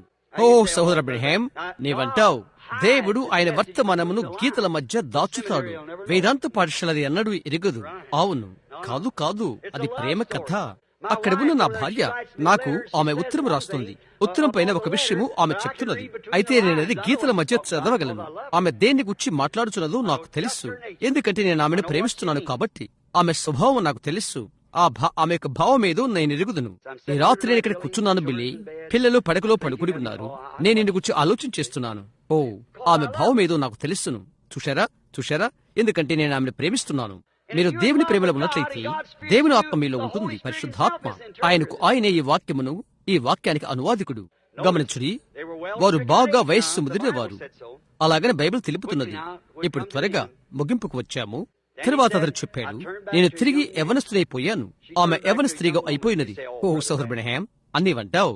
విను, ఆ బిడ్డను పొందుకొనుట కొరకై ఆమె గర్భం మృతుతుల్యమైపోయినది.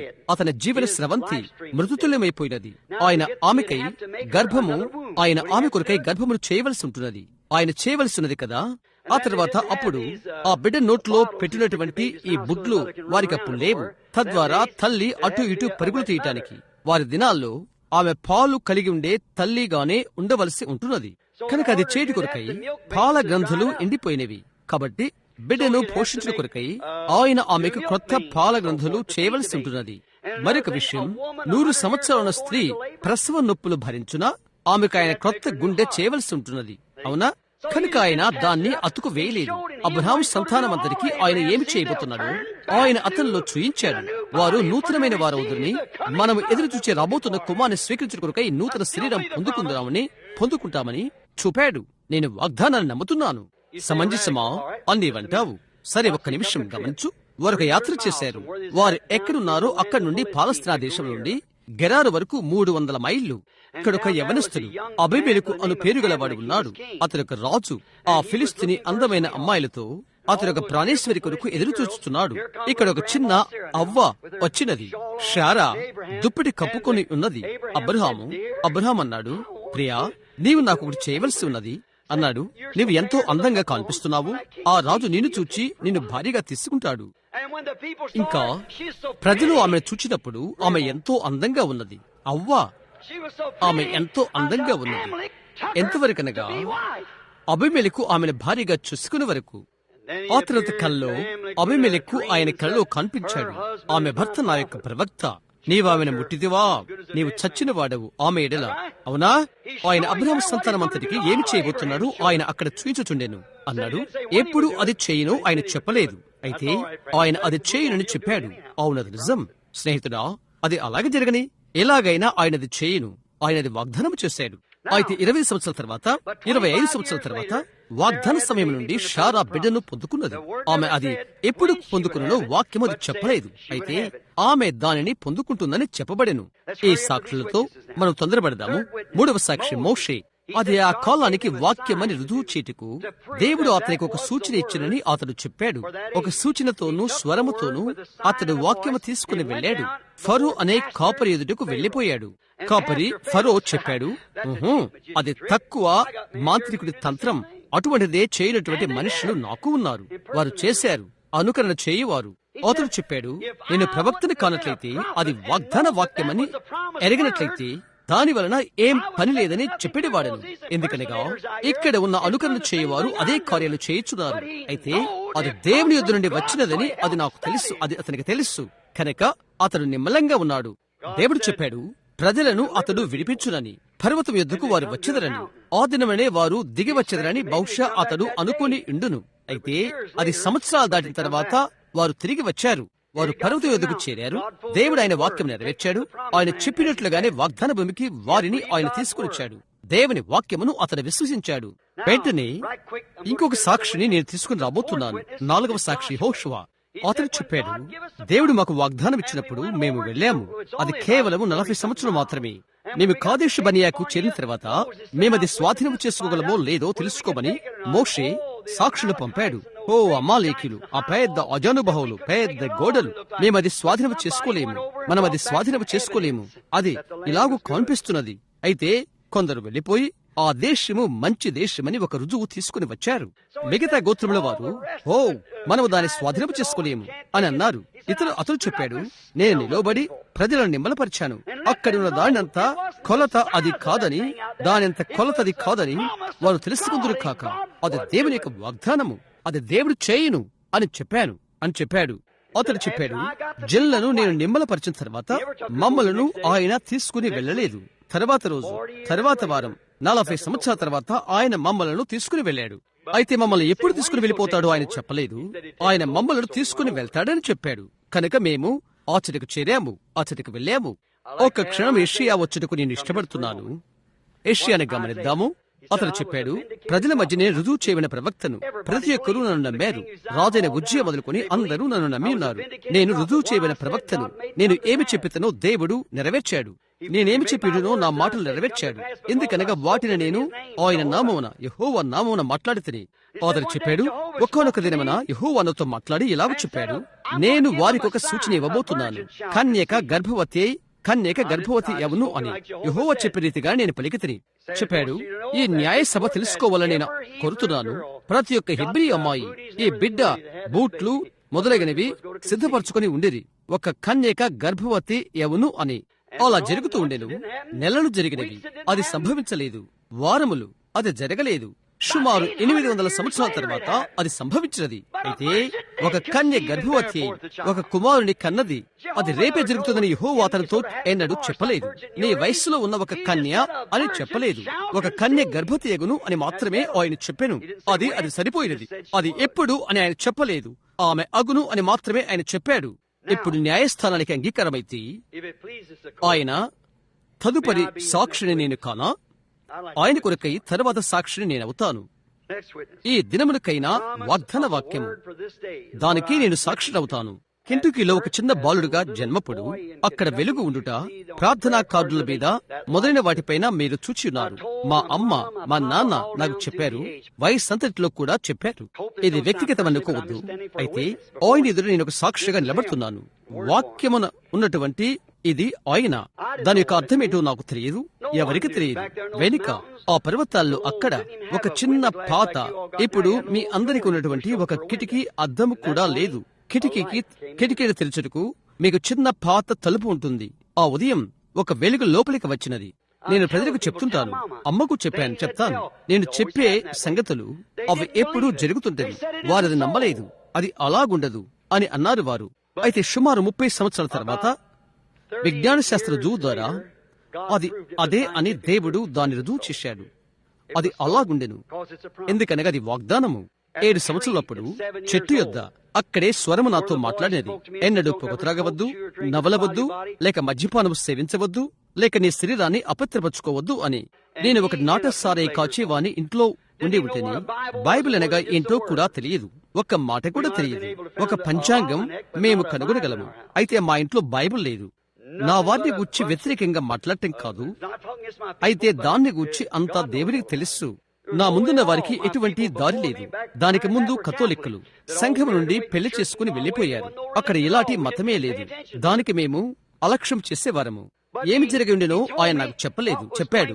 ఏమి జరగని ఉండెనో ఆయన నాకు చెప్పాడు. అది ఏ విధముగానైనా నేను పొగ త్రాగకూడదని, లేక మద్యము సేవించకూడదని, లేక నా శరీరాన్ని అపవిత్రపరచుకోనకూడదని, నేను పెద్దవాడిని తర్వాత నాకై ఒక పని ఉన్నదని, సరే, అదైన తర్వాత సంవత్సరాల తర్వాత నేను ఒక సేవకుడవుదునని నాకు ఎలాగో తెలియను. బోధకుడనే తలంపునే నేను అసహించుకున్నాను. అయితే అది ఎలాగైనా జరిగినది. ఆయన వాక్యమును ఆయన నిలబెట్టుకుంటకు చూయించుకుంటకు అది వెళ్లిపోయినది. అక్కడి పొదలో ఆయన అగుపించిన 17 సంవత్సరాల తర్వాత, దాని తర్వాత మరుసటి దినమున నదికి వంతెన వేయుట ఆయన నాకు చూపించిన ఆ విస్తీర్ణత, దాని మీద నుండి 16 మంది పడిపోవుట ఆయన నాకు చూయించాడు. అమ్మకు నేను చెప్పాను, ఒక చెట్టుకు ఆనుకొని కూర్చొని నేనది చూశాను. బిడ్డా, నీవు నిద్రపోయావు అని ఆమె అన్నది. లేదమ్మా, లేనేలేదు, నేను దాన్ని గమనించాను అని నేను చెప్పాను.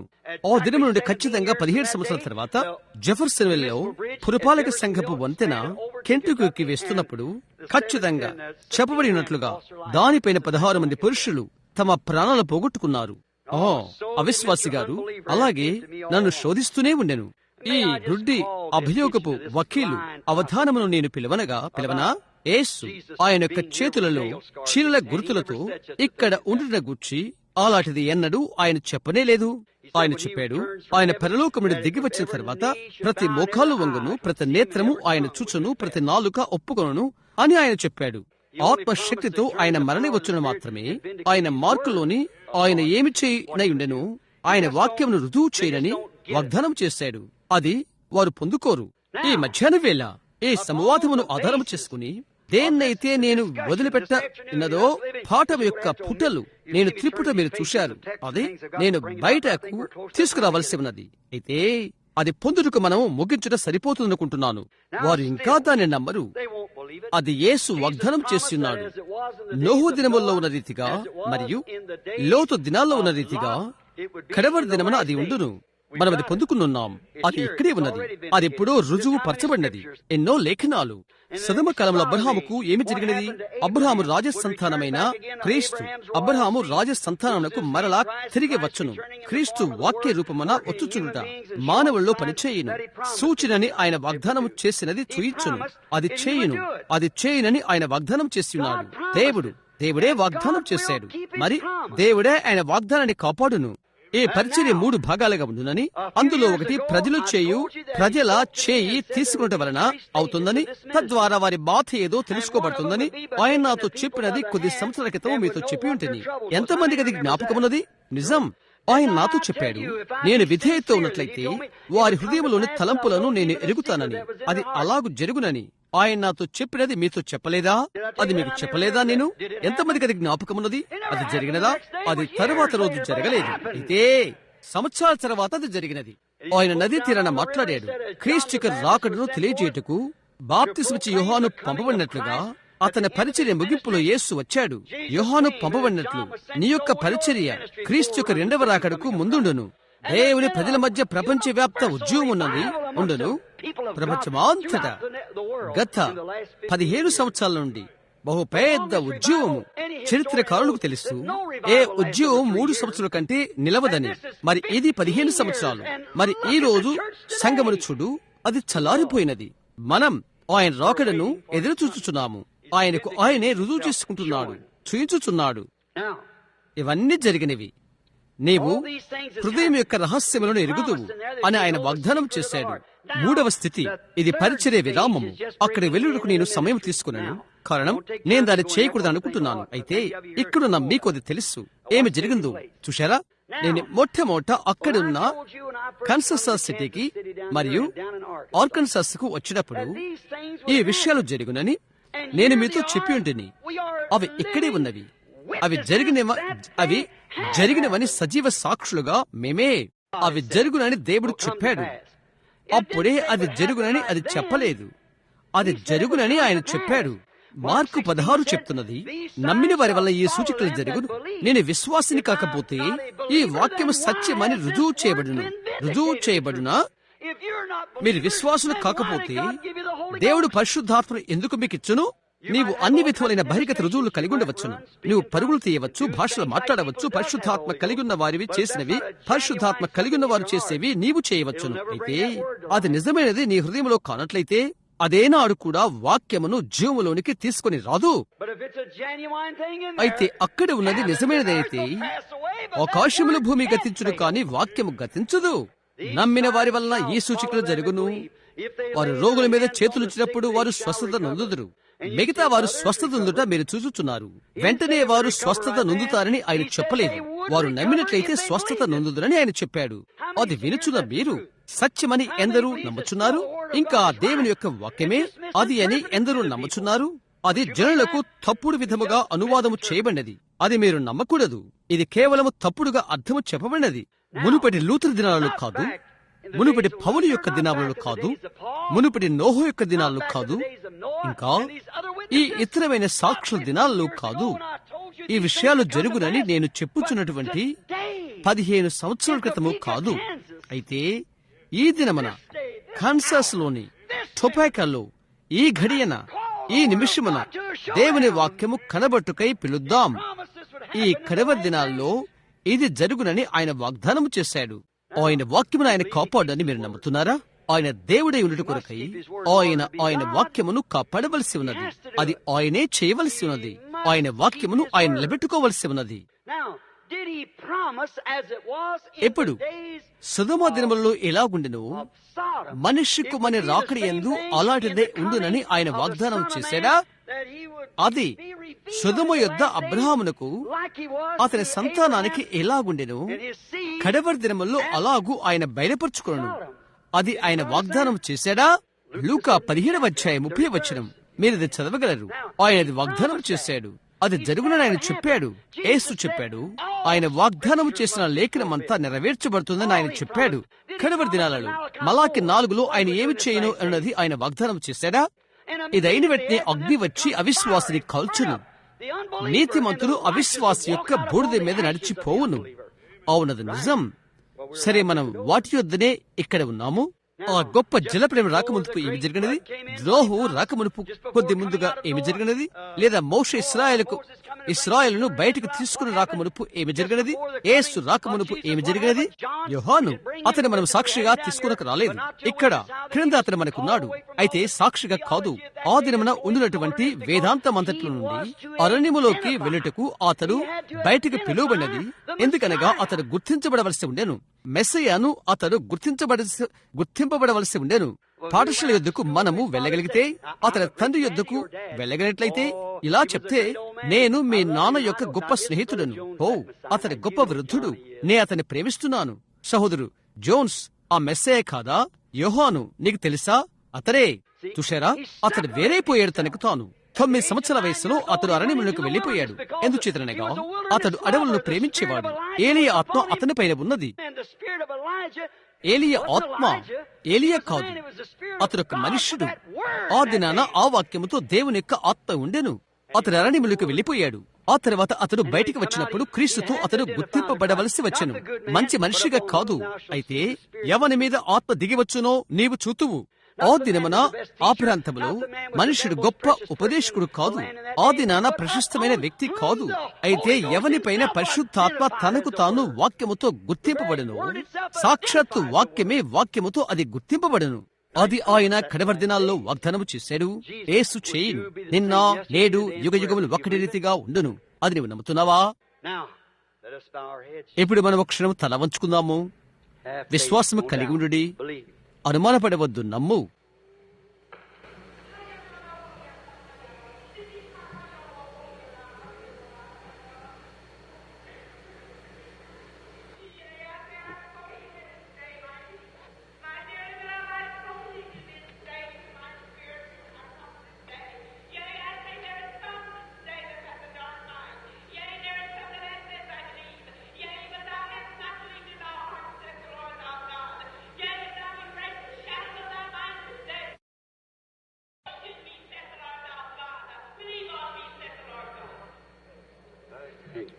ప్రభుకు ధన్యవాదాలు.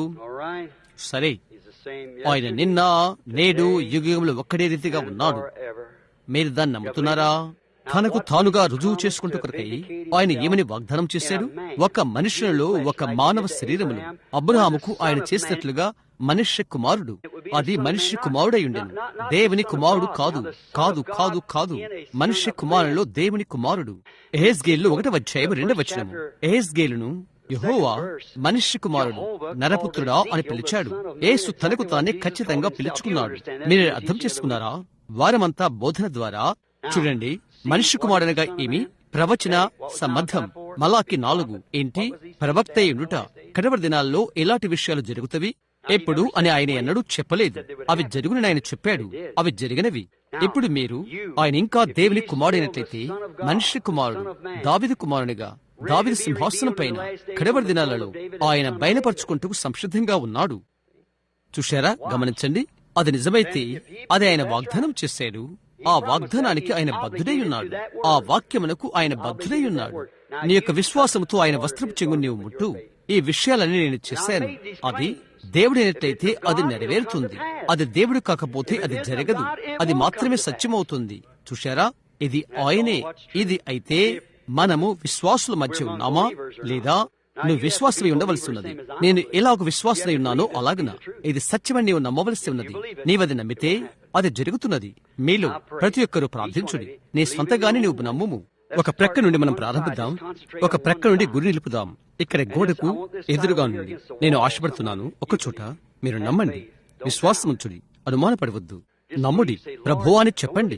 నా వైపు చూడవద్దు. చూశారా? నా వైపు నీవు చూడు. అయితే చూడు, దానికి ఆవల నీ విశ్వాసం చూచును కాక నీ భౌతికమైన నేత్రాలతో నీవు నా వైపు చూడగలవు. అయితే ఆయన వైపు నీ విశ్వాస నేత్రములతో చూడము. ఆయన వాక్యమే.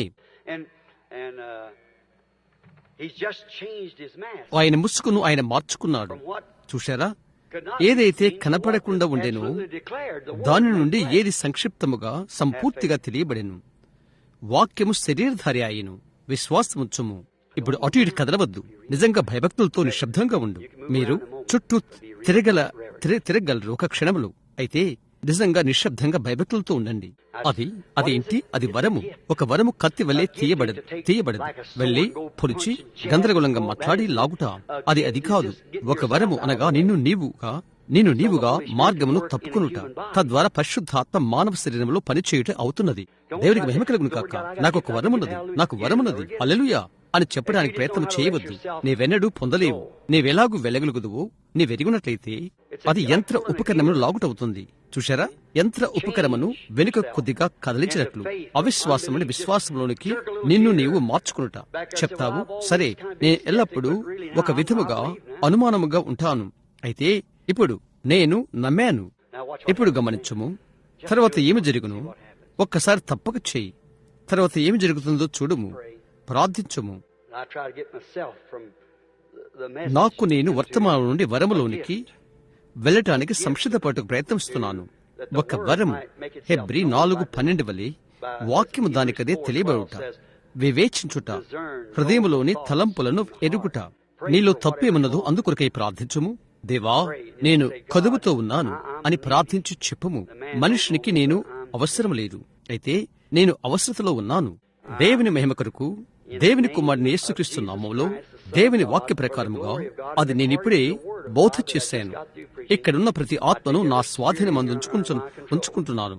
ఒక నిమిషంలో ఒకటి జరగవచ్చునేమో. ఇక్కడ ఒక విమర్శకుడు కూర్చుని ఉన్నాడు. ఒకటి జరగటానికి సంసిద్ధంగా ఉన్నదని నేను ఇప్పుడే ఆలోచన చేస్తున్నాను. గమనిస్తున్నారా? కాబట్టి ఎంతో భయభక్తిగా ఉండు. ఏదైనా కలత కలుగు చేయనది ఉన్నట్లయితే నీవు అలాగే కూర్చుని ఉండు. నీవు నెమ్మదిగా కూర్చుని ఉండు. వారు ఏమి చేయబోతున్నారు ఆ వ్యక్తి అది చేయని. ఏమి జరుగునో కనిపెట్టు. వారి కదలిక వారిని చేయని. ఏమి జరుగుతుందో చూడు. ఆయన దేవుడు కాదు అన్నది నీవు చూస్తావు. ఆయన యుద్ధములో నీవు చూడవలసి ఉన్నది. స్వస్థతలో ఆయన నీవు చూశావు. యుద్ధములో నీవు ఆయన చూడు. అది చేయుటకు సతాను తన శక్తి కొలది చేయుచున్నది. ఒక్కసారి వానిని చేయని. ఏమి జరుగునో చూడు. ఇక్కడ మరొకతను కూర్చుని ఉన్నాడు, బాధపడుతున్నాడు. క్రిందనే కూర్చుని ఉన్నాడు ఒక పురుషుడు, అతని భార్య. ఆమె ప్రార్థన చేస్తున్నది. అతను ఆమె కొరకు ప్రార్థన చేస్తున్నాడు. అది నరముల బలహీనత స్థితి, ముఖములో బలహీనత. ఆమె ఒక విధంగా లావాటి స్త్రీ. ఆమె భర్త తెల్ల చొక్కాయి ధరించున్నాడు. అతడు ఆమె చేతులను ఆమె పైన పెట్టియున్నాడు. అది నిజమైతే దాని కొరకే నీవు ప్రార్థిస్తున్నట్లయితే నీ చేయి పైకెత్తు.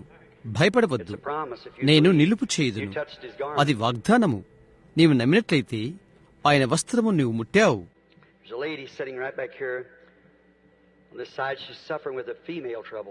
ఈ వైపునిక్కడ వెనుక ఒక స్త్రీ కూర్చుని ఉన్నది. ఆమె స్త్రీ సంబంధమైన బలహీనత చేత బాధపడుతున్నది. ఓ దేవా, శ్రీమతి రీడ్, నీవు నాకు తెలియదని నీకు తెలుసు. అది నిజం. అవును కదా? ప్రభువా, నా ఎల్ల కటాక్షం చూపమని నీవు ప్రార్థిస్తున్నావు. ఆయన చూపును. ఇప్పుడు అది నిన్ను విడిపోవనయ్యున్నది. నీవు నిండు హృదయముతో నమ్ము, అనుమానపడవద్దు, నీ విశ్వాసముంచుము. ఇక్కడే చివర ఒక స్త్రీ కూర్చుని ఉన్నది. ఇక్కడ ఓపిగ్గా చిన్నగా, ఓ విధంగా చిన్నగా నల్లగా కాన్పించే టోపీ ఆమె పెట్టుకుని ఉన్నది. అది బాధ. ఆమె బాధ కలిగి ఉన్నది. అక్కడే ఆమె పైన వెలుగు విరలాడుతున్నది. మీరు చూచుట్లేదా? అవునా? ఆమె తల దించుకుని ఉన్నది. ఆమె తన మోకాళ్ళలో నొప్పి కలిగి ఉన్నది. ఆమె మోకాళ్ళు నొప్పి పడుతున్నవి. ఆమె మోకాళ్ళు నొప్పి పడుతున్నవి. ఆమె పడి ఆమె మోకాళ్ళలో గాయం చేసుకున్నది. చూశారా? ఆమె నాకు తెలియదు, దేవునికి అది తెలుసును. అయితే అది నిజం. అవును కదమ్మా? ఇక్కడే నీకు ప్రక్కగా కూర్చున్న ఆ స్త్రీ పైన నీ చేయి పెట్టు. ఆమె యొద్దకు నేరుగా రా. ఆమె వణికిపోతున్నది. ఆ బలహీనత, ఆమెకు కంటి జబ్బున్నది. ఏది ఇబ్బంది కలుగు చేసినదో ఆ కళ్ళు శస్త్రచికిత్స చేయబడినది. అవునది నిజం. అవును కదా? నీ చేయి పైకెత్తు. నీవు నమ్మినట్లయితే ఆమె ప్రక్కనే ఉన్న అక్కడ చేయి పైకెత్తిన స్త్రీ ఓ విధంగా వణుకుతున్నది. అయితే కారణం నీ బలహీనత ఏందో దేవుడు నాకు చెప్పగలడని నీవు నమ్ముతున్నావా? అది నీ కాలి చీలమండడం. అది నిజమైతే ఆ విధంగా నీ చేయి ఊపు. సరే, ఆయన చేయనని ఆయన ఏమి చెప్పాడు? ఆయన నిన్న నేడు యుగయుగములు ఒక్కడి రీతిగా ఉన్నాడు. మీరు దాన్ని నమ్ముతున్నారా? ఇక్కడ ఒక పురుషుడు నాకెదురుగా కూర్చుని ఉన్నాడు. అతడు కీళ్ళ నొప్పులతో బాధపడుతున్నాడు. అతడు అది పొందుకుంటాడో లేదో నాకు తెలియదు. అతడొక విధంగా సుమారు నా వయస్సు వాడు. అతడు కీళ్ళ వాతంతో బాధపడుతున్నాడు. అతడు ఇక్కడవాడు కాదు. అతడు కాన్సాస్ సిటీకి చెందినవాడు. దేవుడు నిన్ను స్వస్థపరచునని నీవు నమ్ముతున్నావా? నీ పేరేంటో దేవుడు నాకు చెప్పగలని నమ్ముతున్నావా? ఫ్రాన్సిస్ గారు, నీ నిన్ను హృదయముతో నీవు నమ్ముతున్నావా? అయ్యా, దాని నుండి అతడు నిన్ను దోచుకుని చూచుచూ ప్రయత్నం చేస్తున్నాడు. నేను ఇంకొక మనిషిని గురించి అని నీవు తలస్తున్నావు.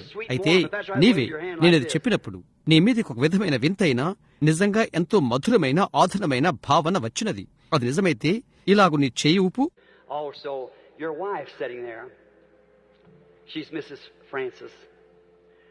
ఇంకా నీ భార్య అక్కడ కూర్చుని ఉన్నది.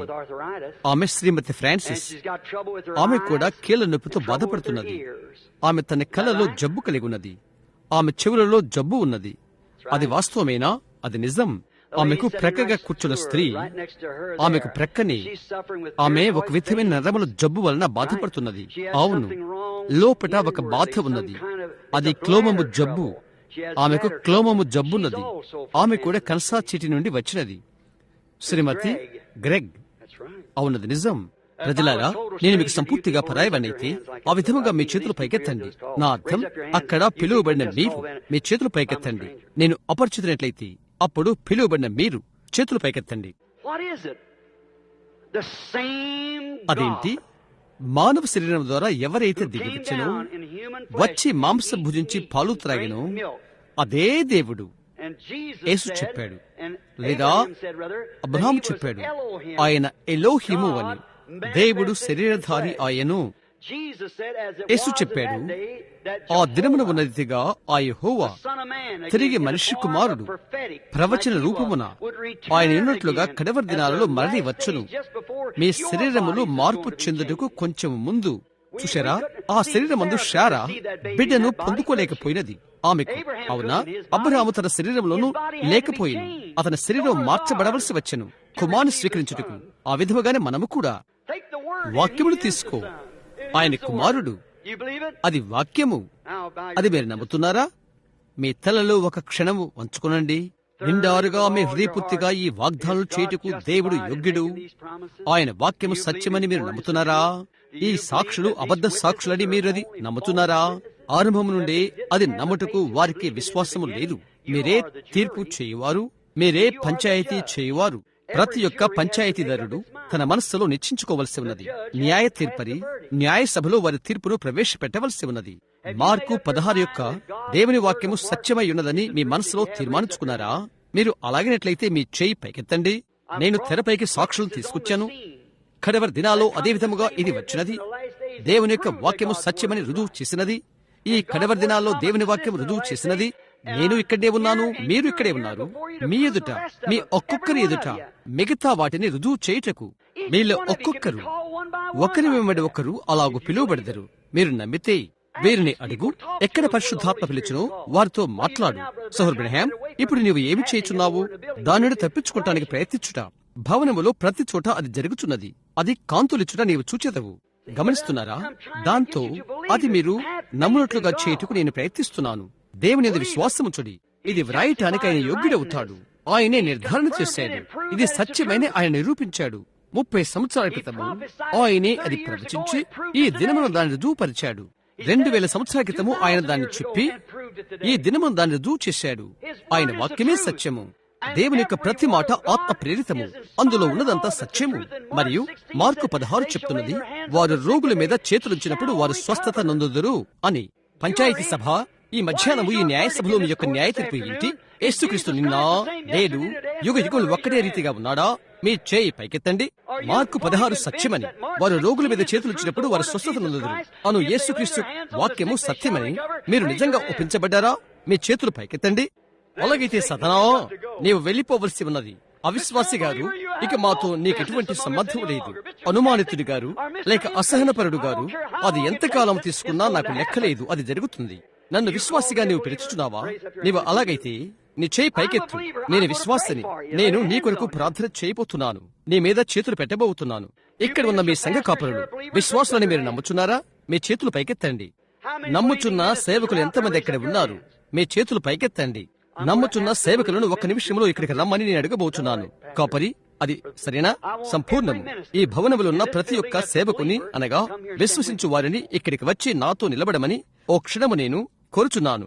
నిజమైన విశ్వాసులు నేను కోరుచున్నాను. జ్ఞాపకముంచుకోండి, తయారు చేసుకున్న విశ్వాసులు కాదు, మనకు నిజమైన విశ్వాసులు కావాలను. ఇక్కడికి వచ్చి వేదిక వద్ద నిలబడండి. ఒకటి జరుగుడు చూద్దాం. నీవు నాకు సత్యమును చెప్పుట నేను నమ్ముచున్నాను. ఇప్పుడు జ్ఞాపకముంచుకోనండి, ఈ సేవకులు వచ్చుచుండగా 1 నిమిషం ఎంతో నిశ్శబ్దంగా ఉండండి. నేను మీతో ఒకటి చెప్పాలనుకుంటున్నాను. ఇప్పుడు ఏంటి? ఏమి జరుగుతుంది? మీ యొక్క క్రియ నుండి ఒకరు దొల్లిపడ్డారు. సరే, మీ యొక్క క్రియ, దీని ద్వారా మీ యొక్క అభిప్రాయము తీర్పు అవుతున్నది. అది ఎంతమంది నమ్ముతారు? మీ చేయెత్తండి. ఇప్పుడు ప్రతి ఒక్కరూ ప్రార్థనా కార్డు ఉన్న ప్రతి ఒక్కరూ ఇక్కడ కుడి చేతి ప్రక్కన నిలబడండి. ఈ ప్రక్కకి రండి. మీరు మీ యొక్క దారిలో ఉన్నవారు మీ సందు దారి కుడి చేయి ప్రక్క నిలబడండి. మీ దారికి కుడివైపుగా అక్కడ మరో కొనను ఉన్నవారు ఈ దారిని రావాల్సి ఉన్నది. సరే, ప్రార్థనా కార్డులు ఉండి ఈ ప్రక్కన ఉన్న వారందరూ ఈ దారిలో నిలబడి ఈ విధముగా కుడి చేతి వైపున, అది ఎడం వైపున అవుతున్నది. క్షమించండి, ఈ ప్రక్క మీకు కుడి ప్రక్క అవుతున్నది, అది మీ ఎడం ప్రక్క. మీ దారి నుండి ఆ విధముగా చుట్టూ రండి. ఇప్పుడు సేవకులందరూ మీరందరూ ఇటు రండి. ఇక్కడ అడ్డంగా 2 వరుసలుగా ఉండు.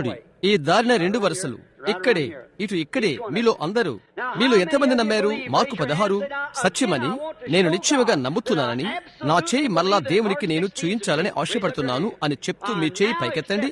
మీ చేయెత్తండి. అది ఇప్పుడు నేను నమ్ముతున్నాను. ప్రార్థనా వరుసలో లేకుండా ప్రార్థనా వరుసలో ఉన్న వారికై ప్రార్థిస్తున్నవారు మనమందరము కలిసి విశ్వాసులుగా ప్రార్థిస్తున్నాము. మీ చేయి పైకెత్తండి. ప్రార్థించుకుందాము. ప్రభువైన యేసు, నీవు దేవుడు, నీవు మహోన్నతుడు, ఉన్నవాడవు. ఉంటిని అని కాదు, లేక నేను ఉంటాను అని కాదు, నీవు ఉన్నాను అనువాడవు. వర్తమాన కాలము నీ మార్గమున ఏ బలమును నిలవలేదు. నీవు దేవుడు, నీ వంటి వారు ఎవరూ లేరు. నీ మాటలను నీవు నిర్ధారణ చేస్తావు. ఈ న్యాయ విచారణలో ఈ మధ్యాహ్న వేళలో సాక్షుల వలన నీవు అది మాకు రుజువు చేశావు. ఈ పంచాయతీ ఇంకా ఈ న్యాయసభ ఉన్న న్యాయాధిపతుల వలన రుజువు చేశావు. న్యాయమైన విచారణ మేము ఇచ్చాము. శత్రువు ఏమి చెప్పాడో మేము తీసుకున్నాము.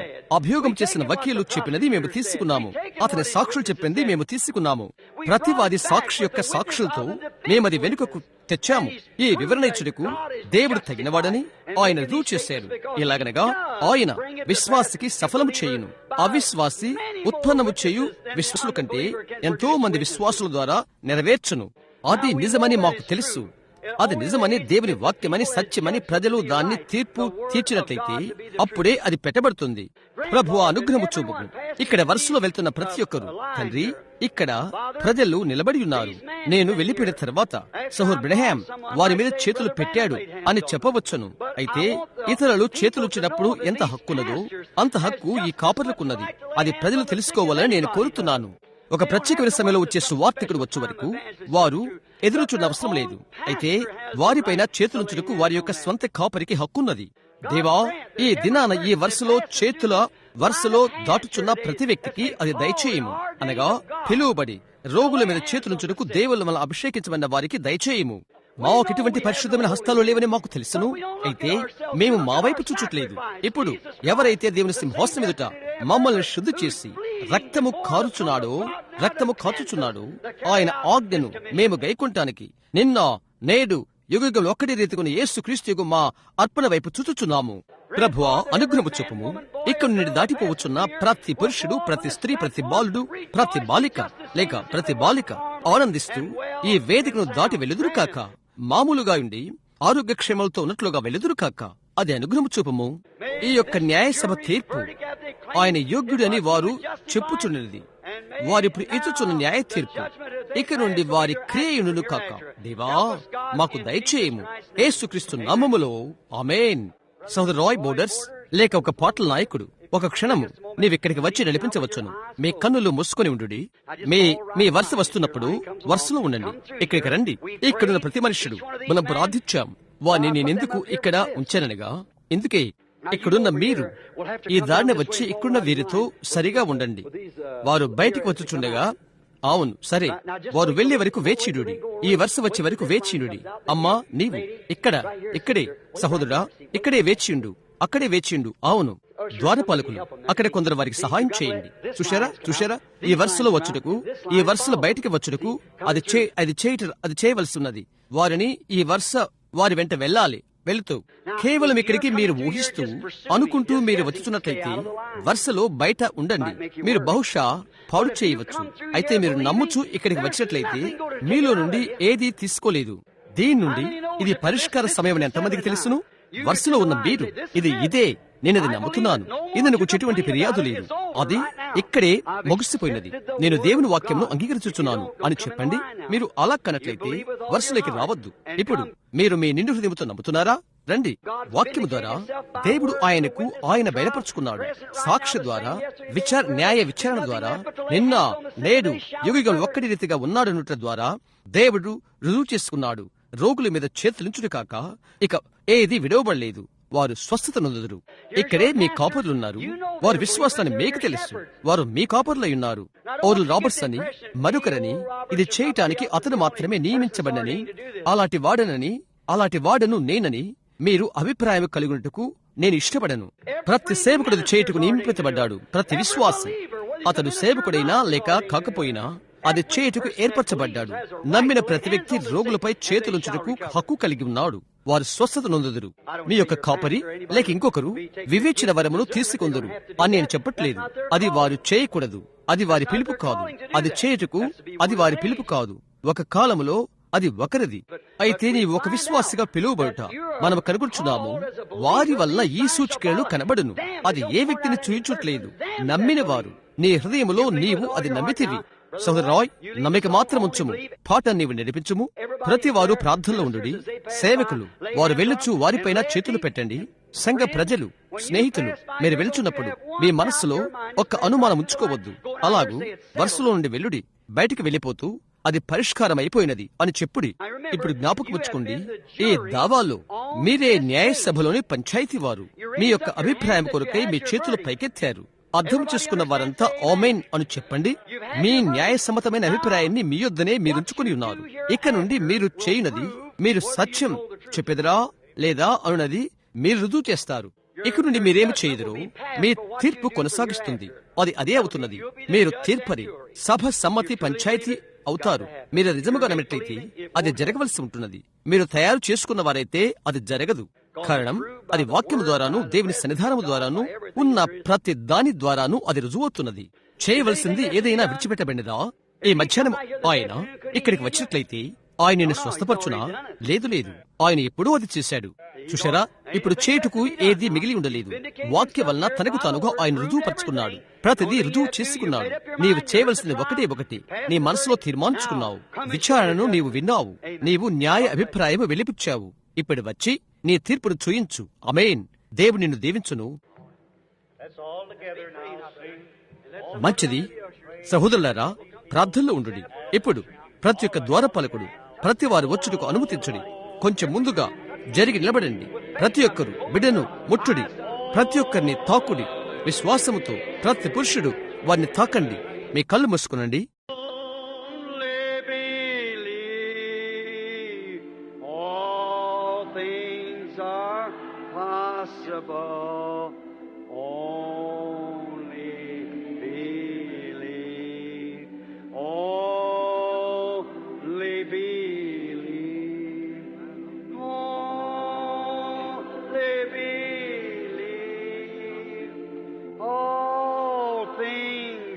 నమ్మిక మాత్రముంచము, సమస్తమును సాధ్యము. నమ్మిక మాత్రముంచము, నమ్మిక మాత్రముంచము, నమ్మిక మాత్రముంచము, సమస్తము సాధ్యము. నమ్మిక మాత్రముంచము.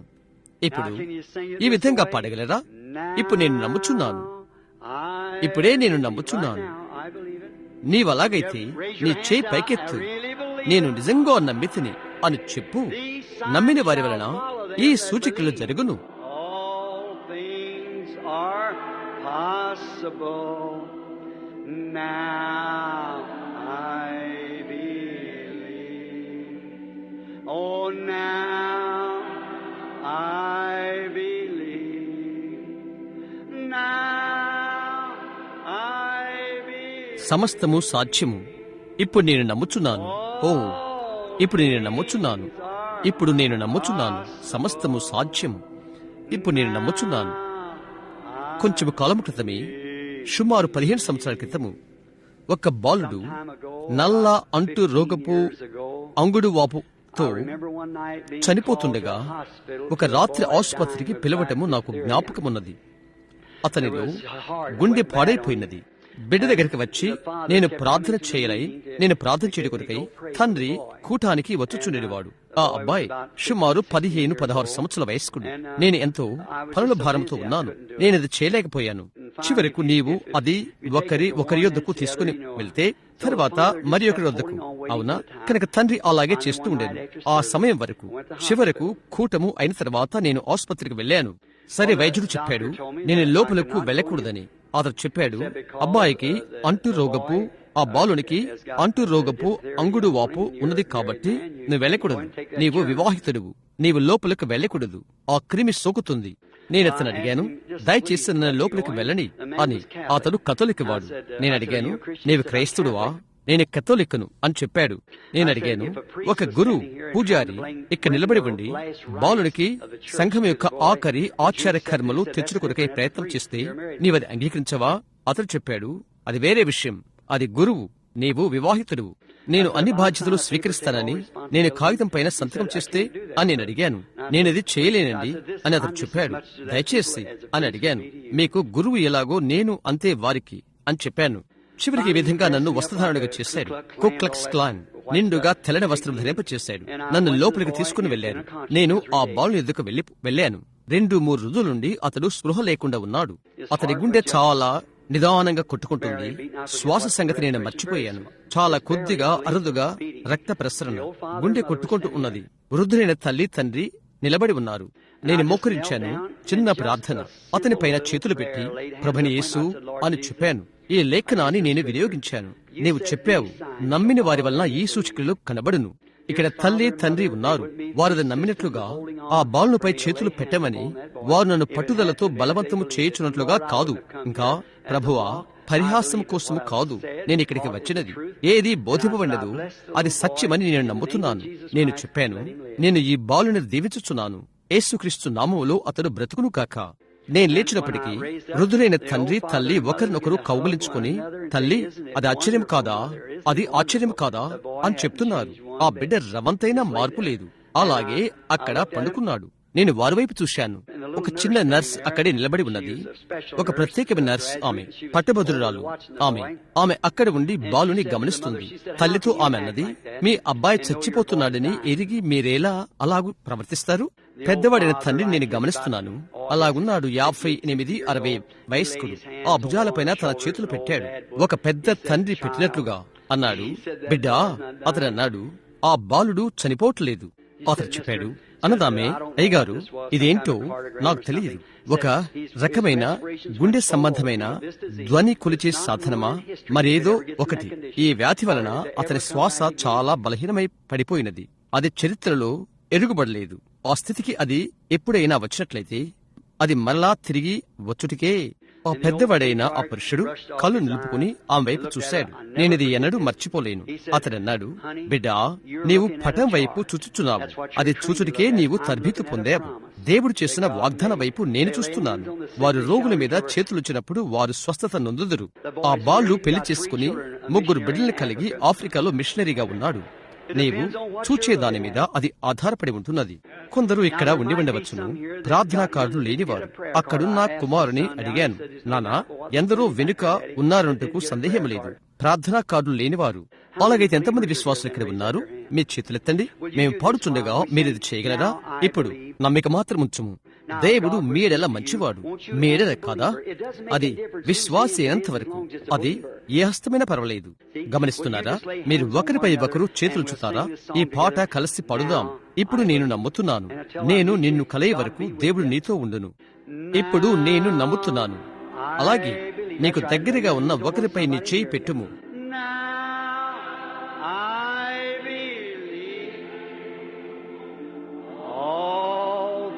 No matter what's wrong, all things are possible. He's called in Jesus' name. Now నేనిప్పుడు నమ్ముచున్నాను సమస్తమును. ఏ తప్పైనా అనవసరం. సమస్తమును సాధ్యమే యేసు నామములో. నేనిప్పుడు నమ్ముచున్నాను. నేను ఇబ్బంది ఇచ్చట్లేదు. లేదు, ఇప్పుడు నేను చేస్తాను. సమస్తమును సాధ్యమే. ఓ, ఇప్పుడు నేను నమ్ముచున్నాను. ఇప్పుడు అది నమ్మిన వారందరూ ఇలాగున మీ చేతులెత్తండి. నేనిప్పుడు నమ్ముచున్నాను. దేవుడు మిమ్మల్ని దీవించును.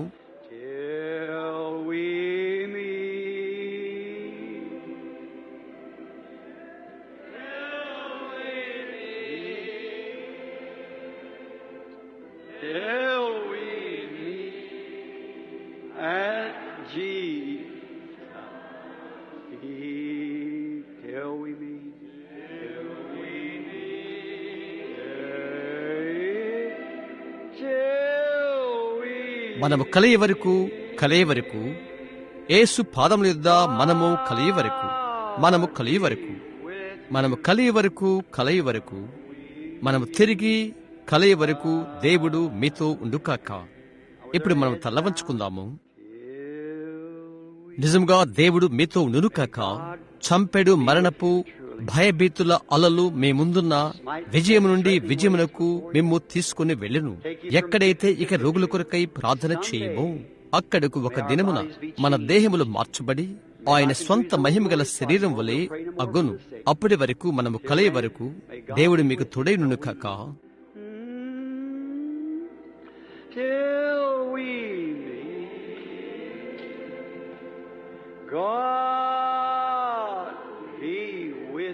మనము కలయ వరకు, మనము తిరిగి కలయ వరకు దేవుడు మీతో ఉండును కాక. ముగింపు ప్రార్థనకై మనం తల్లవంచుకుందాము. ఎవరైనా ప్రార్థన చేయబోతున్నారు? ఇప్పుడు సహోదరి గిబ్సన్ మనం తల్లవంచుచుండగా